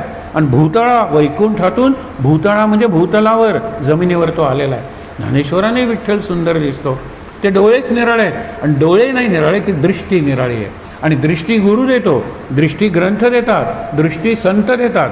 डोळ्यांचे डॉक्टर डोळ्यांचे दोष सुधारतात आणि ब्युटिशियन्स ब्युटी पार्लर हे डोळ्यांचे निरनिराळे शृंगार करतात. भुवया त्यांचा वरचा भाग, पापण्या, पापण्यांचे केस, खालच्या पापण्यांचे केस, डोळ्यांना ते काजळ, या सगळ्या गोष्टी आहेत ना, हे ब्युटी पार्लर. त्या काही दृष्टी देतात का तुम्हाला? नाही. दृष्टी देतो शिक्षक, दृष्टी देतो संत आणि दृष्टी देतो हा परमेश्वर, त्याची भक्ती. ते महत्त्वाचं आहे. पुढे सांगितलेलं आहे मुकुट कुंडले श्रीमुख शोभते सुखाचे ओतीव. मुशीत जसा घालतो ना सोनार, काय करतो ते सोनं वितळवतो आणि नंतर निरनिराळे आकार असतात. हा मुदीचा आकार आहे, हा कर्णकुंडल इयरिंगचा आकार आहे आणि त्याच्यात तो रस ओततो आणि मग तो गोठतो आणि गोठल्यानंतर तो बाहेरचा मूस काढली. हे सुंदर. मुशीत रस ओतीव म्हणतात. ओतीव ओतायचा असतो. तसं सगळं सौंदर्याचा रस ओतून माझा विठ्ठल तयार केलेला आहे. एवढी दृष्टी आहे बघा बरं. सुखाचे ओतीव सकळी कासे सोनसळा, कमरेला सोनसळा म्हणजे पितांबर आणि पांघरे पाटोळा, पाटोळा म्हणजे शेला. पितांबर आहे, शेला आहे. नंतर घननीळ सावळा बाई यानो. आता हा प्रसंग घडलेला आहे. मंदिरात तुम्हाला सांगतो अजूनही टुरिस्ट असतात, इकडे पुरुष उभे राहा, इकडे उभे राहा आणि मधली जागा रिकामी सोडा. कुठे सांगितलं जातं कवळ्याला वगैरे जो आरसा असतो तो आरसा अशा पद्धतीने हलवला जातो की त्यावेळेचा तो झोत त्या मूर्तीच्या चेहऱ्यावर पडायचा असतो. अशा वेळेला बायकांना सांगितलं जातं चिकोटे, ओ इकडे व्हा, ओ इकडे व्हा. पुरुष थांबतात त्या मनाने, पण ह्यानं बघायचं आहे आणि दिसतं काय, ह्यांचंच प्रतिबिंब दिसतं ना तिकडे त्या झोतात आल्यामुळे. तुकारामाच्या वेळेला असं घडतं म्हणजे बाई यानो एक सवे एका बाजूला वा, मला विठ्ठलाचं तोंड बघायचं, हे लक्षात ठेवा. म्हणून घननीळ सकळही तुम्ही व्हागे एक सवा, एका बाजूला हे बायकानो तुम्ही व्हा. तुका म्हणे जीवा धीर नाही, आता मला विठ्ठल पाहायचं आहे, अधीर झालेलो आहे, तुम्ही जरा बाजूला सारखा, मला विठ्ठलाचं तोंड पाहायचं आहे. आवड हे रूप गोजिरे सगुण, पाहता लोचन सुखावले. सर्व सुख म्हणजे डोळ्यांना आनंद मिळाला पाहिजे, मन मुख्य म्हणजे चित्त मन अगदी आनंदात आलं पाहिजे. पुढे काय सांगतात, आता दृष्टी पुढे ऐसाची तू राहे. पांडुरंगाचे तू असाच राहा, किंवा असाच पांडुरंग आता माझ्या दृष्टीसमोर असणारे, रात्री झोपलो तरी जो मी तुझं पाहे पांडुरंगा, आत्ता मी तुला पाहतोय तो माझ्या दृष्टीसमोर कायम राहा. लाचावले मन, आता ओळीनं 2-3 याच्यात लाचावले शब्द आलेला आहे. लाचावले म्हणजे ललचावले आपण म्हणतो ना, की मला अगदी एक अशी आवड, एवढी ओढ निर्माण झालेली आहे. लाचावले मन लागलीसे गोडी, ते जीवेन सोडी ऐसे झाले. तुका म्हणे आम्ही मागावे लढीवाळी, पुरवावी आळी माय बापे. आम्ही प्रेमानं आईवडिलांकडे विठ्ठल हा पिता आणि रखुमाई माता त्यांच्याकडे लढीवाळपणे मागितलं, लाडानं मागितलं तर ते आमचं कोड कौतुक किंवा लाड पुरवतात. आई त्याला म्हणतात आळ, आळ म्हणजे कौतुक. शंखचक्र गदा गळा रुळे वैजयंती, वैजयंती मला गळात. कुंडले तळपती दोन्ही कानी, कर्णकुंडल मस्तकी मुकुट नवरत्न हार. आता तो नवरत्नांचा हार तुकारामाला दिसतो, तो काय असलाच पाहिजे असं नाही. मला जे जे चांगलं आहे मी बघितलेलं आहे, मला माहीत आहे, ते सगळं विठ्ठलाकडे आहे, हा त्याचा अर्थ आहे. एखादा श्रीमंत माणूस तो पॅरिसचा तो पुतळा बघतो प्रत्यक्ष, आम्ही चित्रात बघतो. बुर्ज खलीफ म्हणून जो दुबईचा आहे, सगळ्यात उंच इमारत आहे जगातली, विचार करा. पण तुम्हाला एक सांगतो की एक अत्यंत माणूस अत्यंत बुद्धिमान असल्यामुळे लक्षात ठेवा त्यांचा धंदा चालला नाही. कारण अतिबुद्धिमान माणूस असला तर बऱ्याच वेळा तसं होतं. परंतु शरण गेला आणि मग काही हरकत नाही की जगातली उंच इमारत आहे ती बांधायला तुझा हातभार लागेल, आणि ती बांधल्यानंतर रामाचं मंदिर ज्या आडवं बांधायचं आहे ते बांधायलाही तुझा हातभार लागेल. अत्यंत आनंदात आहे. जीवनाची शेवटची वर्ष रामाचं मंदिर उभारण्यात आणि मोठा म्हणजे शिक्षणात त्यांनी जे मिळवलं ना ते नंतर महाराजांनी या उभ्या आणि आडव्या रूपाने त्यांना भरभरून दिलं. विचार करा, आपल्या माहितीची मंडळी आहे ती. त्यामुळे शंखचक्र गदा रुळे वैजयंती, कुंडले तळपती दोन्ही कानी, मस्तकी मुकुट नवरत्नहार, वरी पितांबर पांघुरला, रत्न जडित हिरे जडित कटी कडदोरा. कडदोरा म्हणजे लहान मुलांच्या कमरेला बांधतात, त्याला छोट्या छोट्या अशा घंटा वगैरे लावतात, क्षुद्र घंटा वाजती आपण म्हणतो ना, ते आहे सगळं. तर इथे काय झालेलं आहे, जडित कंकण, हातात कंकण घातलेले आहेत. कर्णी शोभे मुद्रिका, मुद्रिका म्हणजे आपण कुंडल म्हणूया निर्णय. लाचावला तुका भेटीसाठी, तुकाला परत परत भेटावं असं वाटतं, परत परत भेटावं असं वाटतं. नेणे जप तप योग युक्ती ध्यान, तुकारामाला जप कसा करायचा माहीत नाही, तप माहीत नाही, योग माहीत नाही, ध्यान माहीत नाही. खरं तुकारामाला माहीत नाही तर कुणाला माहीत आहे हो. पण तुकाराम म्हणतो मला काही माहीत नाही. करिता चिंतन रात्रंदिवस, पण रात्रंदिवस मी चिंतन मात्र करतो. काय रूप असेल या विठ्ठलाचं, काय चरित्र आहे या विठ्ठलाचं. भक्तासाठी तो थांबलाय इतका वेळ, त्याला दुसरी कामं नाही आहेत का, दुसरे भक्त नाही आहेत का, विचार करा. इथे काय सांगितलेलं आहे की करिता चिंतन रात्र, नेणे काही देवा झालो उतराई. मला काही कळत नाही आहे, पण उतराई म्हणजे ऋण विमोचन, मी तुझ्या ऋणातून सुटलो आहे असं मला वाटतं. कारण का, झालो उतराई मागे लागो पाही बाळ जायचा. मी आता बाळ तुझ्या लागतोय, काहीतरी माझे लाड पुरव, मी तुझी भक्ती करेन, असा बाळ आईच्या वगैरे मागे लागतो ना तसा. भाव गंगोदके आम्ही शुद्ध पाहे, भावाच्या गंगेच्या उदकाने. नुसत्या गंगेला जायचं आणि इतरच विचार करायचे, आर्थिक विचार, आणि गंगा मैया मला त्या टॅक्सच्या चक्रातून सोडव ग, गंगा मैया तुला हे अर्पण करतो ग. नाही, तिथे गंगेला गेल्यानंतर खरं सगळं विसरलं पाहिजे आणि आठवलं पाहिजे गंगा निघाली कुठून, स्वर्गातून, पडली कुठे, शंकराच्या माथ्यावर, मार्ग कोणी दाखवला, भगीरथानी. हे का नाही बघायचं? गंगेच्या पाण्यात फार वेळ उभं राहता येत नाही, ज्याला सवय नाही त्याला, इतकं थंड पाणी असतं, परंतु आणि ओढ असते भयंकर. त्यामुळे काय सांगितलेलं आहे, जन्मली जान्हवी ज्या ठाई उत्तम, हरावया श्रम भाविकांचे. जान्हवी, भागीरथी, गंगा एकाच नदीची नाव आहेत, पण भाविकांचे श्रम किती तुम्हाला तिथे गेल्यानंतर शांत वाटतं. आणि संध्याकाळी हरिद्वारला, काशीला 7 वाजता आरती असते आणि ती आरती बघण्यासारखी असते आरती. आणि त्यावेळेला दिवे सोडतात. तुम्ही म्हणतात दिव्यांनी प्रदूषण होत नाही आहे का? मासे वगैरे ते वाती वगैरे सगळं खाऊन संपवत असतील, पण किती दिवे सोडतात संध्याकाळी आणि केवढ्या मोठ्या मोठ्या आरती असतात. इथे आपली ती मोठी आरती भट ओवाळतात, आपल्याला कौतुक वाटतं, तिथे त्याच्याहीपेक्षा मोठ्या आरत्या असतात आणि एका सुंदर लयीत ती आरती म्हणली जाते. तो त्यांचा परफॉर्मन्स आहे, त्याच्यात त्यांची भक्ती किती असते ते गंगा मैया जाणे किंवा तो काशी विश्वनाथ जाणे, पण सुंदर तो एक परफॉर्मन्स असतो. म्हणजे जगातल्या लोकांना सुद्धा त्याचं शूटिंग घ्यावं असं वाटतं. बरोबर 7 वाजता हरिद्वारच्या घाटावर किंवा गंगेला किंवा प्रयागला ही आरती असते, ते लक्षात ठेवा. म्हणून हरावया श्रम, तुका म्हणे आम्ही झालो पुण्यवंत, आम्ही पुण्यवान झालो, पुण्य मिळालं आम्हाला. सेविले अमृत रामतीर्थ. आता राम कुठला? राम काय, विठ्ठल काय, कृष्ण काय, एकच. तीर्थ घेतल्यामुळे आम्ही पुण्यवंत झालो. आपली भावना असते का तीर्थ घेताना? तीर्थ देताना भटजी काहीतरी मंत्र म्हणतात, त्या मंत्राचा अर्थ आपल्याला माहीत नसतो. ते म्हणतात जठरात तुम्ही धारण करा, नाही गंगा हे पवित्रच आहे, तुम्हाला मुक्त करणार आहे, पण मला तो भाव येतो का? मन चंगा, तो कठवती में गंगा म्हणलेलं आहे. आणि कठवती म्हणजे लाकडाचं भांडं, ते कोणाच्या समोर असतो? चांभाराच्या. आणि त्याच्यात काय घातलेलं असतं? कातडी कुजवायला घातलेली असतात. आधी कातड्यांना वास येतो, त्याच्यात ती कुजवायला टाकलेली कातडी. आणि मन चंगा तो कठवती में गंगा म्हणजे एक जण जातो आणि त्याला सांगतो, तो आमचा रोहिदास, की मला गंगेला येता येणार नाही आहे, पण तू गंगेला जातो तर हा माझा पैसा गंगेला अर्पण कर आणि सांग. हा रोहिदास नावाच्या भक्तांनी दिलेला आहे. तो त्याचा व्यवसाय चांभाराचा होता, पण दिला. यांनी तो सांगितलं, गंगा मैया मी हा पैसा त्याला दिलेला आहे. म्हणून गंगेतून काकण येतं वरती आणि दोन्ही हातातून 2 कंकण येतात रत्नजडित, तो घेतो आणि प्रसाद आणून देतो. या रोहिदासाला काय कळणार आहे सांगा बरं? आणि अशा वेळेला एक कंकण स्वतःच्या पत्नीकडे ठेवतो, एक कंकण लोकांना पत्नी दाखवणारच की, मग हे चोरून आणलं का तुम्ही, कुठून आणलं, सगळीकडे होईल म्हणून एक राणीला देतो. आता राणीला दिल्यानंतर राणी म्हणते एकच कंकणाचा काय उपयोग आहे, मला दुसरं पाहिजे. आणि पत्नी म्हणते मी कंकण देणार नाही दुसरं, असं.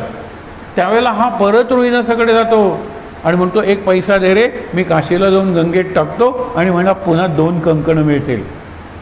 त्यावेळेला तो म्हणतो गंगेला कशाला जातो, तुला कंकणच पाहिजे ना, घे कंकण.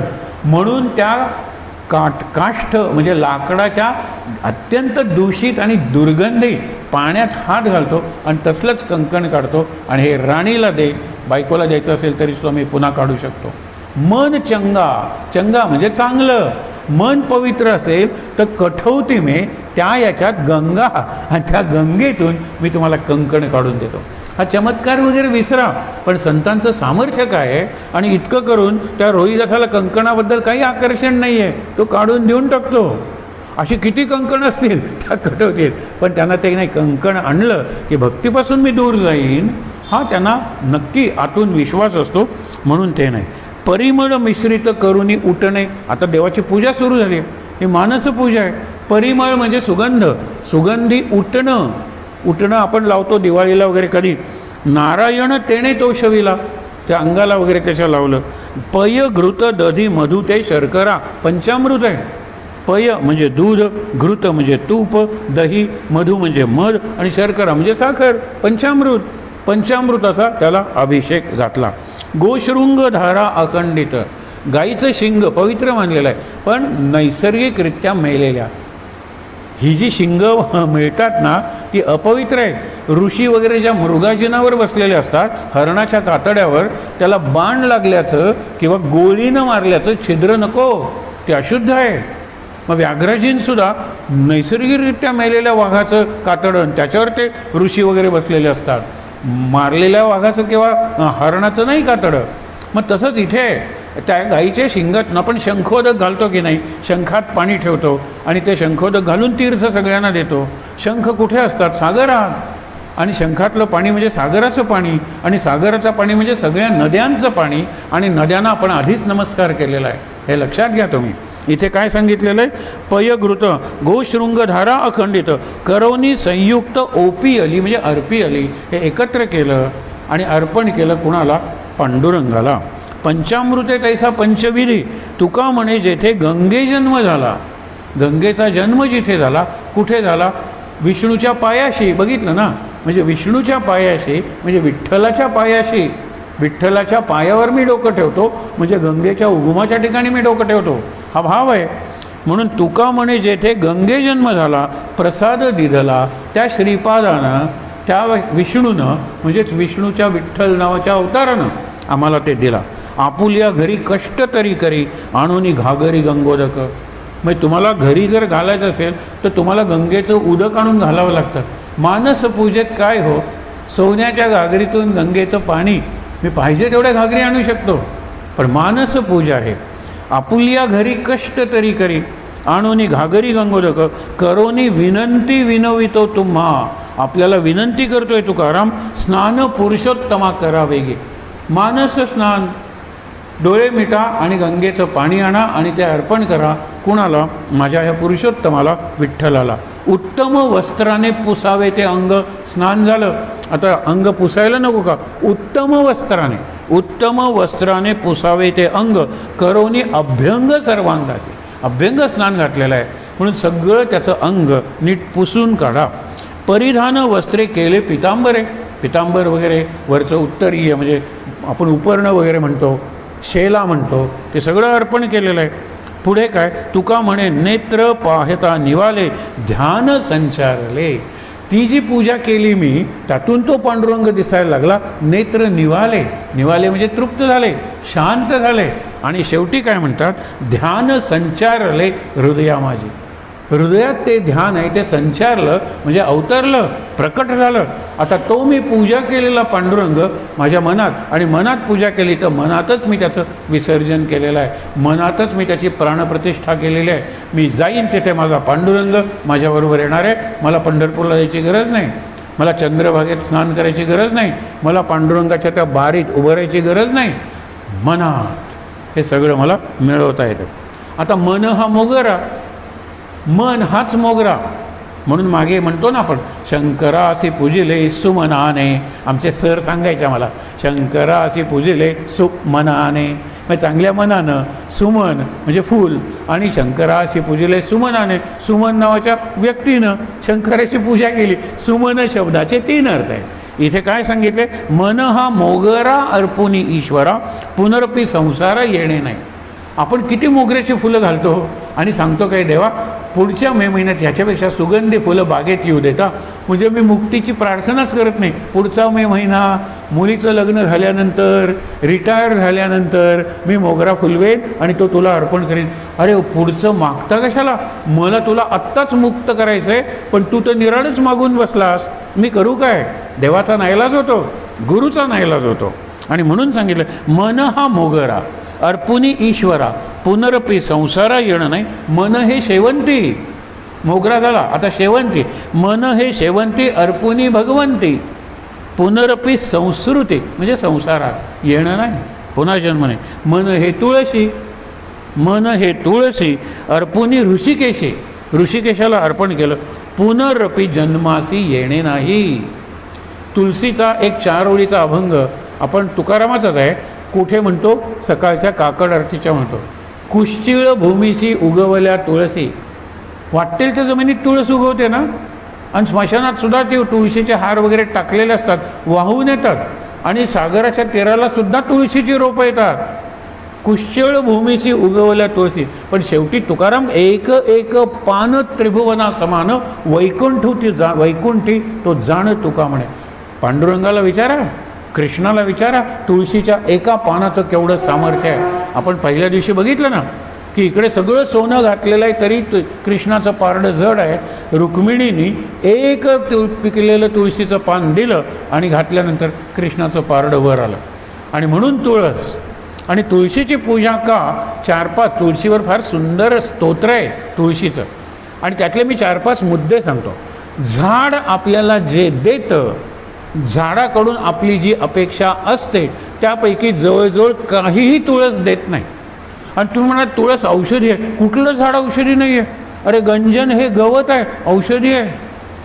आपण ज्याला म्हणतो निरनिराळे प्रकारचे टर्फ, वसाका वगैरे या वनस्पती, अरे कुंपणाची झाडं आहेत, त्याचा आपण सर्दीला वगैरे करतो औषधं. विचार करा तुम्ही, कुठल्या झाडात औषधी गुण नाही आहेत? तुळस कुठेही उगवते. आपण ज्याला काटेकुवर म्हणत होतो ॲलोव्हेरा, तो तर आता सगळीकडे वापरला जातो. औषधात वापरला जातो, कॉस्मेटिक्समध्ये वापरला जातो, साबणात वापरला जातो, नाही कशात, निरनिराळ्या ऑइंटमेंटमध्ये वापरला जातो ॲलोव्हेरा, काटेकुवर. म्हणून तुम्हाला सांगतो तुळशीचं कौतुक करू नका, तुळशीला औषधी गुण आहेत म्हणून. तुळशीला नाही, तुळशीला 52 औषधी गुण आहेत, गंजनात 51 आहेत असं म्हणूया ना. अरे बाकीच्या कितीतरी औषधी वनस्पती आहेत, आमचा अभ्यास झालेला नाही अजून, ज्ञान आमचं अपुरं आहे. म्हणून तुळस औषधी हा मुद्दा काढूनच टाका म्हणा. तुळस पहिली गोष्ट म्हणजे फुलं देते का चांगली? नाही. तुळशीला जी कणसं येतात त्याच्यापेक्षा ज्वारीची, भाताची कणसं चांगली दिसतात. तुळशीला फुलं येत नाहीत, तुळशीला सुगंध नाही, तुळशीला सौंदर्य नाही, तुळशीला छाया नाही आणि तुळशीच्या लाकडाचं टिंबर म्हणून फर्निचरही करता येत नाही. त्यातल्या त्या तुळशीचे ते मणी करता येतात, तुळशीच्या माळा, आणि त्यातले किती खरे आणि किती खोटे माहीत नाही. पंढरपूरला मोठा व्यवसाय चालला आहे. 8 तुळशीचे मणी घाल, 100 लाकडाचे घाल आणि तुळशीच्या माळा म्हणून विक. अगदी बाजार चाललेला आहे आणि बाजार आपण वाढवलेला आहे. पंढरीहून तुमच्यासाठी तुळशीची माळ आणली असं का? आम्ही नेहमीच म्हणतो ठेवा तिथे, कारण हातात घेतली की जप कसलं होते. जप करायला माळ लागली ठीक आहे, माळ सुटली पाहिजे, श्वासावर जप चालला पाहिजे. श्वासाची माळ मरेपर्यंत चालू असणार आहे. घेतला श्वास श्रीराम जयराम, सोडला श्वास जय जयराम. घेतला श्वास ओम नमः शिवाय, काही म्हणा दिगंबरा दिगंबरा. श्वासाची माळ चालू आहे, ती खरी जपमाळ आहे. त्याच्यावर जर तुम्ही नाम बसवलं तर तुमचं लक्ष नसताना सुद्धा, झोपेत सुद्धा श्वास चालू आहे, कोमात असताना श्वास चालू आहे, बेशुद्धीत श्वास चालू आहे. श्वासावर जर तुम्ही नाम आरूढ केलं तर तुमचं नाम चालू राहणार आहे आणि चालू ठेवण्याची जबाबदारी पांडुरंगाची, तुकारामाची किंवा आपल्या सद्गुरूंची आहे. बघा तुम्ही, आणि हे किती सोपं आहे हो. म्हणून सांगतात की तुका म्हणे ऐसा जन्म दिला देवा, तया वास व्हावा वैकुंठासी. असा जन्म आहे, तुळस तुला अर्पण केली. पण मन ही तुळस, मन ही शेवंती, मन हा मोगरा, म्हणजे सगळे मनाचे उपचार, मनाची पंचारती, मनाची घंटा, मनच ओवाळते आरती. हे किती सोपं आहे. अवघड आहे का? आपण रोज करत नाही म्हणून. 21 दिवस करा. 22व्या दिवशी सकाळी 4 वाजता आरती सुरू होईल आणि तुम्ही उठाल. 21 दिवस करा. 21 दिवसांचं गणित हे इंटरनॅशनली प्रोव्हन म्हणतात ना, तसं गणित आहे. त्यांनी अनेकांना विचारलं तुमची व्यसनं सुटली, प्रत्येकजण म्हणतो 40 दिवसात, कोण म्हणतं 3 दिवसात. अशा त्यांनी लाखो लोकांना विचारून त्याचं ॲव्हरेज काढलं. म्हणजे वाईट गोष्टी सुटण्यासाठी, चांगल्या गोष्टी लागण्यासाठी तुम्ही रोज सकाळी लवकर उठायला सुरुवात केली आणि सगळ्याचं ॲव्हरेज 21 आलं. या 21 संख्येचा गणपतीशी संबंध नाही आहे. 21 दुर्वा वगैरे, 21 हे त्यांनी शोधून काढलेलं आहे. 21 दिवस एकाची गोष्ट निष्ठेनं करा. 1 दिवस खंड पडला काही कारणाने, पुन्हा 21 दिवस, पुन्हा खंड पडला, पुन्हा 21 दिवस. अवघड आहे. खंड पडतो. आपल्याला सवय झालेली आहे खंड पाडण्याची. आपण खंडित झालेलो आहोत. आपल्याला फक्त श्रीखंड, लोखंड, भूखंड एवढेच बरे वाटतात. एरवी आपण खंडित एवढंच आहे. आता पुढचा किती सोपा आहे. नाम पुष्प शुद्ध गळा झाला हार. आता नामाची फुलं आहेत, त्या फुलांचा हार करा किंवा. आणि 84 लक्ष पुष्प जाते, त्याची फुलं घेऊन मी हार घातलाय आणि तो निघुती, हार गुंफोनी निघुती तुझ्या कंठी घातला मी. आत्तापर्यंत झालेले सगळे जन्म हे फूल आधीच्या जन्माचं, हे फूल त्याच्या आधीचं, जेवढी फुलं आहेत ना मागच्या जन्माचे स्मरण करा, अर्पण करा. आता या जन्माकडे येतो, उद्या मी जो हार करीन तो हा जन्म, या जन्मातलं हे वर्ष, या जन्मातला उद्याचा दिवस, उद्याची सकाळ, उद्याची दुपार, उद्याची संध्याकाळ का नको करायला. आपण स्वतःला सांगत असतो आणि दिस इज कॉल्ड ऑटो सजेशन. चांगलं सांगत नाही आपण, हा आपला महत्त्वाचा प्रॉब्लेम आहे. सांगतो ते निगेटिव्ह सांगतो सगळं, पॉझिटिव्ह का नको सांगायला. आणि हे सगळं पॉझिटिव्ह आहे. तुम्हाला जर पॉझिटिव्हिटीचं चित्र काढायचं असेल तर तुकारामाचं चित्र काढा. मी अगदी अनुभवाने तुम्हाला सांगतो की तुकारामा इतका संत नाही की ज्यांनी अत्यंत हालाखीचा संसार केला, ज्यांनी चांगलं वैभव बघितलं आणि दारिद्र्य अनुभवलं, असा भवसागर केवळ नामाच्या. तुकारामाने दुसरं काही केलेलं नाही आहे, फक्त नाम घेतलेलं आहे. आणि तो बोलला त्याचे अभंग झाले. तुकारामाने अभंग लिहिले किती हा प्रश्न आहे. आणि पुढे तुम्हाला सांगतो ना, आज सांगायला हरकत नाही आहे, ज्या तुकारामाचे अभंग ज्याच्यात त्यांनी सगळे वेद वगैरे, तुम्हाला काय माहीत आहेत. माझी जाती नीच आहे, मी अगदी हीन आहे, बरे झाले देवा कुणबी झालो, बरे झाले देवा यातीहीन, नाहीतर दंभे असं तो मेलो. मला जर वरच्या जातीत जन्माला घातलं असतं, वरच्या जातीत जन्मलोय या दंभानं, वरच्या जातीत जन्मलोय तर तुला संधी मिळाली आहे ना, तुझ्या कुटुंबात ज्ञानाचं वातावरण आहे, भक्तीचं वातावरण आहे, ती चालू ठेव ना. नाही नुसतं त्या जातीत जन्मलो, त्या कुटुंबात जन्मलो, ह्याला काही किंमत नाही. तुकाराम म्हणतात खरा जन्म तुमचा होणार आहे, तुम्ही जीवन ज्या पद्धतीचं जगता त्याप्रमाणे. आनंदात जगतोय जीवन, हा नक्की सत्ययुगातला माणूस आहे. आनंदात जगतोय, हा ब्रह्मा विष्णू महेशाचं प्रतीक आहे. आनंदात जगतोय, बघा ना, आम्ही आनंदातच जगतो, तुकाराम सांगतात. म्हणून नामपुष्प शुद्ध गळा घाला हार, विवेक सारासार तुरा लावू. विवेक वगैरे फार अवघड आम्हाला करावं लागत नाही. आम्ही मनानेच पूजा करतो, पण आम्ही सतत विठ्ठल विठ्ठल म्हणतो. आणि म्हणून तुरावरती घालतात ना, आपण मुकुट घालतो, मुकुटावर तुरा लावतात. विवेक सारासार विवेक हा घातला. बोध भाळी बुक्का, बुक्का कुठला लावाय, बोधाचा. काहीतरी ज्ञान झालं ना नाम घेऊन, त्या ज्ञानाचा बुक्का लावला. बुक्का क्षमा तुलसी दल, तुलसीदार अर्पण करताना तुला क्षमा दे, माझ्यावर क्षमा कर, माझे अपराध आहेत ना त्याच्यासाठी माझ्यावर क्षमा कर, आणि इतरांच्या अपराधाची क्षमा करण्याची बुद्धी मला दे, हे सांगितलेलं आहे. वाहता गोपाळ संतोष होतो, गायली या गुण संतोष येत आहे. त्याचे जर गुण तुम्ही गायलात तर त्याला खूप करिता कीर्तने आल्हाद येतो. कीर्तन केलं तर त्याला आल्हाद होतो. आल्हाद प्रल्हाद म्हणजे खूप आनंद, परमानंद. आल्हादे हा देव कीर्ती वाखाणता, पवाडे सांगता याचे त्याचं. त्याला त्याची जर कीर्ती सांगितली, त्याचं नाम जर ऐकवलं, त्याचे पोवाडे जर गायले, पोवाडे म्हणजे गीत त्याच्या कीर्तीची, त्याला खूप आवडतात. तो म्हणतो आणखीन म्हण, आणखीन म्हण, कारण मी स्वतःचं नाव घेत नाही रे, तू नाव म्हण, विठ्ठल विठ्ठल म्हण, पांडुरंग पांडुरंग म्हण, हरी हरी म्हण, मला आवडतं. देव सांगतो, कारण मी स्वतःचं नाव घेत नाही, लोकांना सांगत नाही, मी स्वतःची कीर्ती लोकांना सांगत नाही, म्हणून तुम्ही कीर्तन करा, मला आवडतं. मी स्वतःची पूजा करत नाही, म्हणून तुम्ही पूजा करा, मला आवडतं. हे तुकाराम सांगून राहिलेले आहेत. गायली या गुण संतोष त्याने करिता कीर्तने आल्हाद देतो, आल्हादे हा देव कीर्ती वाखाणिता, पवाडे सांगता याचे यास, याचे यास करू सर्व निवेदन. आत्मनिवेदन, सगळं जे काही सांगायचं आहे ते तुम्ही तुमच्या गुरूंना सांगा. हा प्रयोग 21 दिवस करूया का आपण? अगदी मनात येतं. अहो ते तुम्हाला सांगायचे, दार उघडा, पांडुरंगाला सांगा. एक तर पांडुरंग दार वाऱ्याने उघडेल, किंवा त्यांना आपोआप दार उघडण्याची बुद्धी देईल, किंवा बाहेरून कोणीतरी येईल, अरे दार उघडच आहे की तुमचं, मी आलोय तुमच्याकडे आमंत्रण द्यायला. तुम्ही बघा, मी अनुभवाने सांगतोय तुम्हाला, अनुभवानं सांगतोय. थोडासा अनुभव आहे, विठ्ठलाच्या परवानगीनं, सद्गुरूंच्या आशीर्वादानं सांगतोय तुम्हाला. तुम्ही कशाला सांगता? अहो ते दार उघडा म्हणून. पांडुरंगा दार उघडायलाही सांगायची गरज नाही. अरे ह्या साध्या गोष्टी मी सांगतो, मोठ्या मोठ्या गोष्टी तो करून जातो, मोठ्या मोठ्या गोष्टी गुरु. पण प्रपंचासाठी गुरुला किती वापरायचा हे गुरुच म्हणतो, हळूहळू कमी होत जाईल, परंतु तू सुरुवात तरी कर. मुलं अभ्यास करत नाहीत, पांडुरंगाला सांगा. यांना कितीही सांगून उपयोग नाही. आई इतकं सांगणार, झालं आईचं लेक्चर सुरू, बाबा किती सांगणार, झालं बाबांचं प्रवचन सुरू, मुलं म्हणतात, त्यांना लक्षच देत नाहीत. त्यांना इतकं रोजची सवय झालेली आहे, आई तू ते वाक्य म्हणलं नाहीस, बाबा तुम्ही त्या प्राण्याचा उल्लेख केला नाहीस, कुठल्या अस्वला, आज मला अस्वला म्हणला नाही, केस वाढवलेत म्हणून गाढवा म्हणला. आणि नंतर एक दिवस बाबांना ऐकू येईल अशा आवाजात मुलगा आईला विचारतो, बाबा मला गाढवा म्हणतात, मग बाबा कोण गं? आई म्हणते काय उत्तर देणार, विचार करा. बाबा मुलाला गाढव म्हणतात म्हणजे बाबा सुपर गाढव झाले. उल्लू का पठ्ठा शिक्षक म्हणतात, उल्लू का पठ्ठा, पठ्ठा म्हणजे शिष्य आणि उल्लू म्हणजे मूर्ख. मूर्खाचा शिष्य आहेस तू, म्हणजे स्वतःला मूर्ख म्हणतात. तुम्ही बोलूच नका मुलांना. आपण मुलांना बोलण्याचा मॉरल हक्क गमावलेला आहे.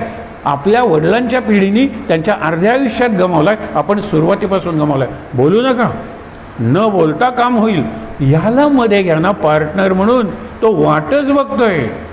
अरे आम्ही त्यांना सांगण्यापूर्वीच कामं करतो. मनी भाविता कामना पूर्ण होते. नुसतं सकाळी म्हणायचं मनी भाविता कामना, पण बघ रे पांडुरंगा, हे बघ रकम आहे, हे दिवसभर सांगत राहायचं. कशाला सांगायचं? मनात भावना निर्माण झाली, त्याला कळलं ना तो सर्वज्ञ आहे, तो पुरी करेल आणि माझ्या हिताचं आहे तेवढंच पुरं करेल, वाटेल ते मला देणार नाही. पुढे याचे असं करू सर्व निवेदन वारील हा क्षीण संसाराचा, संसाराचा वारा लागोने दे अंगा. अहंकाराचा वारा नको माझ्या राजाचा. सांगतात ना, हे विठ्ठला माझ्या भक्तांना म्हणजे तुझ्या भक्तांना अहंकाराचा वारा लागू देऊ नकोस. इथे काय सांगितलेलं आहे? संसाराचा वारा, संसाराचा वारा लागो नेदी अंगा, भावे पांडुरंगा आळवितो. भावे भावना, डोळ्यात पाणी येतं का आपल्या सांगावर? आपल्या डोळ्यात पाणी येतं. जरा डोळ्यात पूजा करताना पाणी आलं, वहिनी कांदा चिरत होते का? हा विनोद अनेक घरात होतो. वहिनी शेजारी कांदा चिरत होते का? कारण तुम्ही पूजा करते आणि तुमच्या डोळ्यात पाणी आहे. प्रार्थना करताना काही पाणी येणार नाही. रामकृष्ण म्हणतात, बायको 4 दिवस माहेरी गेली तर बादली बादली रडता तुम्ही, पण पांडुरंग पाहिजे म्हणून 3 अश्रू तुमच्या डोळ्यातून येत नाहीत. 3 सिन्सिअर टीयर्स, 3 प्रामाणिक अश्रू. पांडुरंगा धैर्य दर्शन, अश्रू येत नाहीत डोळ्यातून. कधीतरी एखाद्या क्षणी येतात, त्याची स्मृती आपण ठेवतो, पुढच्या क्षणी का नाही येत? त्याच्या पुढच्या क्षणी का नाही येत? त्याचा अभ्यास का नाही करत? त्या दिवशी मात्र माझा गळा अगदी भरवून आला, दुसऱ्या दिवशी का नाही आला? विचार करूया. आणि इथे त्यांनी तेच सांगितलं आहे की तुका म्हणे आता उजळली आरती.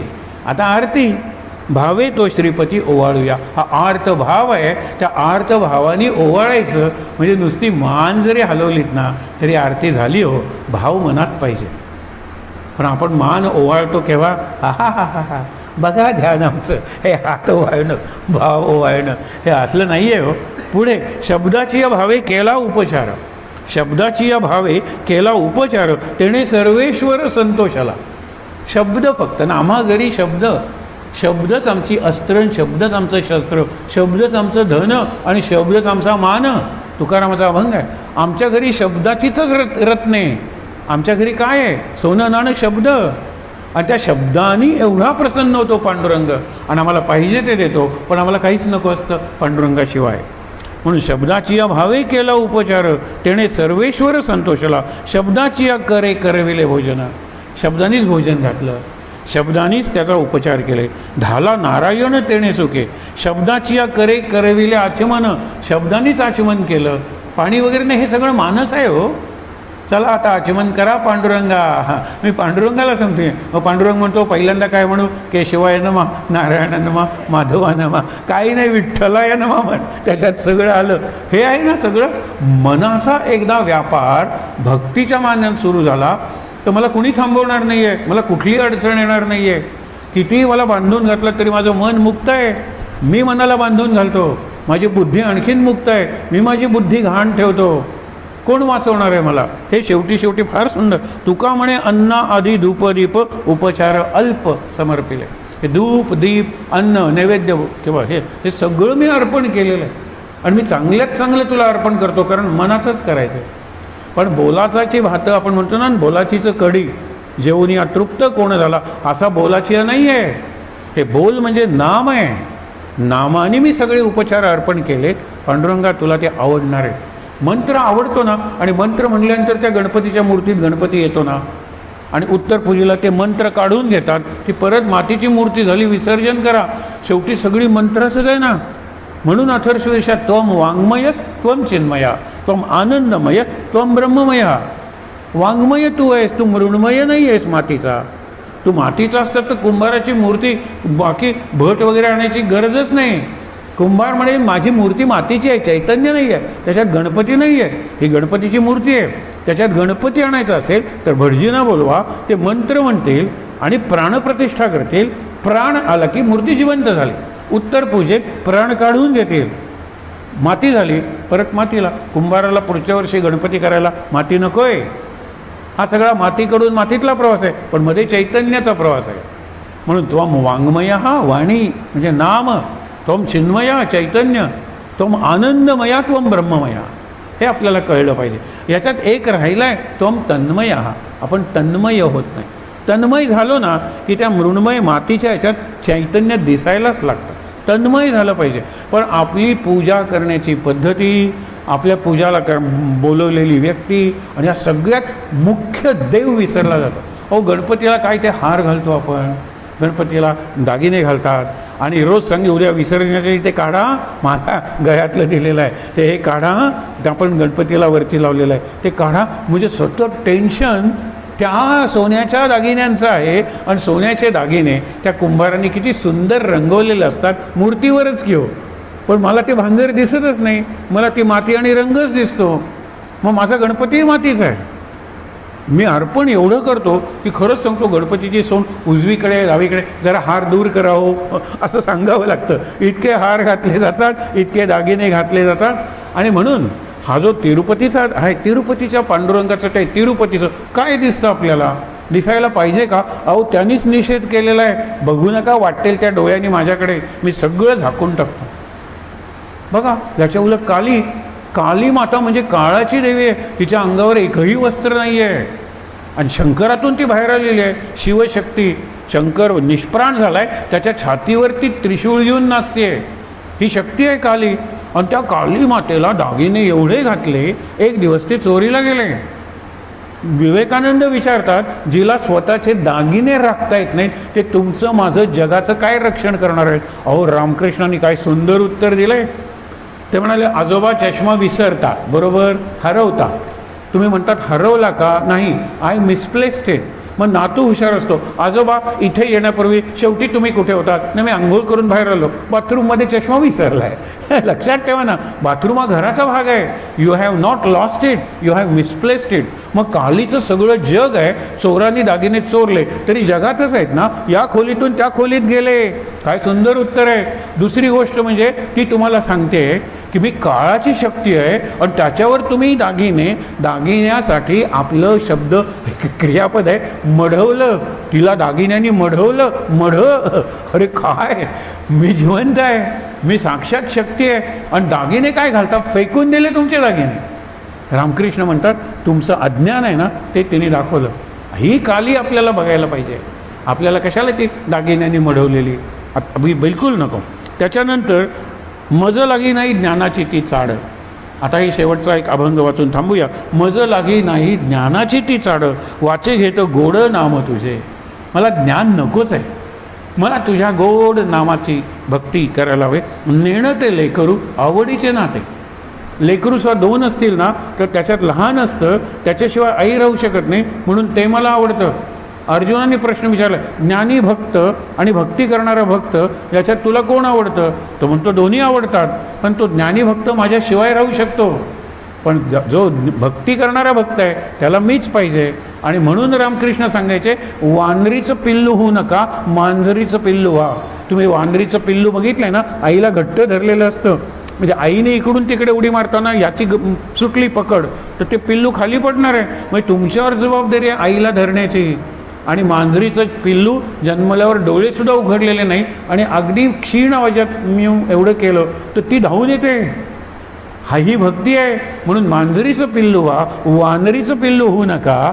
वानरीचं पिल्लू हा ज्ञानी आहे, तो भगवंताला पकडतो, आणि मांजरीचं पिल्लू हा भक्त आहे, भगवंत त्याला पकडतो, धावत येतो त्याच्याकडे. विचार करूया. आणि म्हणतात शेवटी नेणं ते लेकरू, काही कळत नाही. असा बोले वचनाते आवडीने, भक्तीविण काही वैराग्य ते नाही. भक्ती पाहिजे आणि भक्तीतून वैराग्य येतं. सोने नाणे आम्हा मृत्तिके समान. शिवाजीचा नजराणा परत पाठवला आहे, कारण जिजाबाईंनी सांगितलं असेल शिवाजीला, अरे गुरु मानलेस ना तो तुकारामांना, त्यांच्या संसाराची काय अवस्था आहे. मग सोनं नाणं अलंकार सोन्याची दिलं ना, तुकारामांनी परत पाठवलं. बायको म्हणून तुझ्या घ्यायचं, आपण मागितलेलं नाही आहे. सोने नाणे आम्हा मृत्तिके समान ही गीता आहे. समलोष्टाश्म कांचन, अगदी बारीक बघा हो, कुठलाही प्लॅटिनम वगैरे धातू असू दे किंवा डायमंड्स हिरे असू देत, खाणीतूनच निघतात ना, मातीच आहे ती, मातीतून आलेले आहेत, आम्हाला नकोत ते. काही दिवसांनी पुन्हा पाठवतो की आता परिस्थिती जास्त बिघडलेली आहे. मग परत पाठवताना तुकाराम जे वापरतात, शिवाजीचं धाडस झालं नसेल आणखीन एकदा पाठवायचं. हे सोनं नाणं आम्हा शुकराच्या विष्ठे समान, म्हणजे इतरांची विष्ठा खाणारं डुक्कर, त्या डुकराची जी विष्ठा आहे तेवढी किंमत मी या सोन्या नाण्याला देतो, ने परत. काय आत्मविश्वास आहे, माझा पांडुरंग बघून घेईल, हरकत नाही. आणि म्हणून सांगितलेलं आहे, भक्तीविना काही वैराग्य ते नाही, घातला विठाई भार तुझं. तुका म्हणे नाचून निर्लज्ज होणी, नाही माझे मनी दुजा भाव. निर्लज्ज होऊन नाचायला शिकलं पाहिजे. आणि निर्लज्ज, उन्मत्त, मत्त, मस्त हे भक्ती योगातले शब्द आहे. अरे मत्त होऊन नाचा, उन्मत्त होऊन नाचा. उन्मत्त म्हणजे उद्धट वगैरे हे प्रपंचातले शब्द आहेत. आणि उन्मत्त होऊन एखादा वैष्णव नाचतो, गोपी वगैरे नाचतात, त्यांना भानच नाही आहे देहाचं. असे मत्त मस्त झालेलो होतो आम्ही. अरे आमच्यासारखी नशा कुणाचीच नाही आहे. तुमची नशा उतरते त्यावेळेला तुमच्या लक्षात येतं की नशेत असताना आपण गटारात पडलो होतो, पण आमची नशा एकतर उतरतच नाही, आणि उतरली आम्ही या पातळीवरून त्या पातळीवर आलेला असतो. वैकुंठाकडे जाणे प्रवास आमचा चालू असतो. या एकादशीला इतकं नाम घेतलं, पुढच्या एकादशीला एवढं नाम घेतलं. आमची नशा एकतर संपत नाही. खुमारी शब्द वापरलेला आहे. आमच्या नशेची खुमारी दुसऱ्या नशेपर्यंत टिकते. आणि खुमारी म्हणजे हँगओव्हर. हँगओव्हरमध्ये तुम्ही बापरे करू नका, त्यांनी काय ते हँगओव्हर आहे त्याचा, डोळे सुजलेले आहेत, पाय सुजलेले आहेत, तोल जातोय. हे वीकेंड नंतरचे सोमवार, ते सोमवार कसले हो, आणि कसला आठवडा सुरू करायचा. आमचं तसं नाही, रात्रभर आम्ही नाचतो, पण दुसऱ्या दिवशी सकाळी शेतावर जाऊन काम करतो. म्हणून डिस्कोत नाचणारी पावलं रात्रभर जर नाचली तर दुसऱ्या दिवशी डोळे सुजलेले, चेहरे सुजलेले, पाय सुजलेले, उभं राहता येत नाही आहे. दुसरा दिवस झोपून काढायचा. 31 डिसेंबरला नाचायचं, नव्या वर्षाचं स्वागत प्रेतासारखं झोपून. हे कुठलं नवीन वर्षाचं स्वागत आहे. आणि आम्ही पंढरपूरला 2-2 महिने चालत जातो, नाचत जातो. आमच्या पायाला काय होतं पांडुरंग पाहून घेतो. आणि म्हणून हल्ली त्या पंढरपूरच्या वारीवर, आता ही वारी जर यावेळेला झाली, काही काही अंतरावर लोक असतात, तिथे परदेशातून लोक आलेले असतात, आणि ते वारकऱ्यांना या इकडे दादा, या इकडे काका, तेवढं मराठी ते शिकतात. आणि त्यांच्या पाया गरम पाण्याने धुतात, मसाज करतात, त्यांच्याकडे चांगली औषधं वगैरे असतात, वारकऱ्यांची सेवा करतात. म्हणाले आम्ही पंढरपूरला जाणार नाही, आमचा तुम्ही न्या नमस्कार कुठे, पांडुरंगाला. पंढरपूरचे जे डॉक्टर्स आहेत ना लीडिंग, त्यापैकी काही हे वारीच्या वेळेला परदेशात जातात, कारण फुकट त्यांना इलाज करावा लागणार आहे. वारकरी काय पैसे देणार आहे. पण तो विठ्ठल आहे ना, परदेशातले डॉक्टर सेवा करायला वारीच्या काळात पंढरपूरला येतात. परदेशातले डॉक्टर त्यांची सगळी ॲपॅरेटस वगैरे घेऊन तुमचा फ्री चेकअप होतो, लक्षात घ्या, वारीच्या काळात. पण आमचे करंटे गेले परदेशात, त्यांचं ठरलेलं असतं पुढच्या वर्षी हा परदेश, त्याच्या ग्रुप्सने जातात. हे चुकीचं आहे. आपण सुद्धा आपल्या व्यवसायात असंच करत असू. जेव्हा खरी गरज असते तेव्हा आपलं बंद असतं. मी तुम्हाला शेवटी फक्त एक विचार सांगतो. कितीतरी वर्ष गोव्यातल्या समाज जीवनाचा थोडा अनुभव मला माझ्या व्यवसायाने दिला. 40 वर्षापूर्वी मध्यरात्री एक बस जर गोव्याच्या आडगावात बंद पडली, मुलं रडायला लागलेले आहेत कारण त्यांना दूध पाहिजे, अशा वेळेला कुठलंही दार ठोठवलं, बस बंद पडली, काहीतरी बस बंद पडली, तो 10-20 घरं उठवतो आणि म्हणतात तुम्ही आमचे पाहुणे, 40 वर्षापूर्वीचं सांगतोय. आणि नंतर काय, आपण काहीतरी करूया, आणि मग ते करतात जेवण. तुम्ही उपाशी राहिले असाल, सगळी आमची घरं तुमची, आमची मंदिरं तुमची, सेवा, आणि ते सेवा करून जाताना नमस्कार करून पुण्य करण्याची संधी दिली. हा 40 वर्षापूर्वीचा गोवा. मी 40, 30, 20 एवढं सांगायला वेळ नाही आहे. 20 वर्षापूर्वीचा गोवा. आता तुमचं आलेलं आहे ना, काही हरकत नाही आहे. दूध पैसे असले तर द्या, त्याच्यावर किंमत लिहिलेली आहे. लिंबू 1 रुपयाला तुम्ही घ्या, सरबत वगैरे करायचं असेल तर. 20 वर्षापूर्वीचा गोवा आता विकायला लागल्या वस्तू पण आहेत त्या किमतीला. आत्ताचा गोवा अशी जर बस बंद पडली, 1 रुपयाचं लिंबू 5 रुपयाला. मार्केटिंग, ग्लोबलायझेशन, काय भयंकर प्रकार आहे. पाहून सांगतोय तुम्हाला. म्हणजे तुमचं संकट ही जर माझी संधी असेल तर मी कुठला आध्यात्मिक आहे सांगा बरं. तुमचं संकट ही मला पुण्य मिळवण्याची संधी आहे, ही सेवा करण्याची संधी आहे, देवाच्या जवळ जाण्याची संधी आहे. उलट मी पासपोर्ट मिळवला आहे पंढरपूरला जायचा, पण व्हिजा मला मिळत नाही आहे. तो तुमची सेवा करून मला पांडुरंगाने व्हिजा दिला, आता मी पंढरपूरला जातो. हा का नाही विचार करायचा हो. आपण बदलायला लागलेलो आहोत. मी स्वतःपुरतं पांडुरंगाला सांगेन की जग बदललं तरी चालेल, मला अशा पद्धतीने बदलव पांडुरंगा की तुझ्या जवळने जवळने जवळने तुझ्या आत ठेव, आत ठेव, आत ठेव. विठ्ठला विठ्ठला विठ्ठला. शांतपणे डोळे मिटूया, जवळ जाऊया आणि आत राहूया पांडुरंगाच्या. मना सज्जना राघवी वस्ती कीजे, जयाने सदा वास नामात केला, वास रामात केला. असं शिकलं पाहिजे आपण. घर वगैरे या सगळ्या सेकंडरी गोष्टी आहेत, आज आहेत उद्या नाहीत. पांडुरंग आहे, पांडुरंगाचा देह हेच माझं घर. त्याच्यात राहूया शांतपणे. श्लोक म्हणूया आणि मंत्र. सदा सर्वदा तुझा घडावा, तुझे कारणी देह माझा पडावा. उपेक्षू नको गुणवंता अनंता, रघुनायका मागणे आता. जय जय रघुवीर समर्थ. शांतिपाठ. ओम सहनावतु सहनौ भुनक्तु सह वीर्यं करवावहै तेजस्विनावधीतमस्तु मा विद्विषावहै. ओम शांति शांति शांति. डोळे बंद ठेवून 3दा दीर्घ श्वासोच्छ्वास.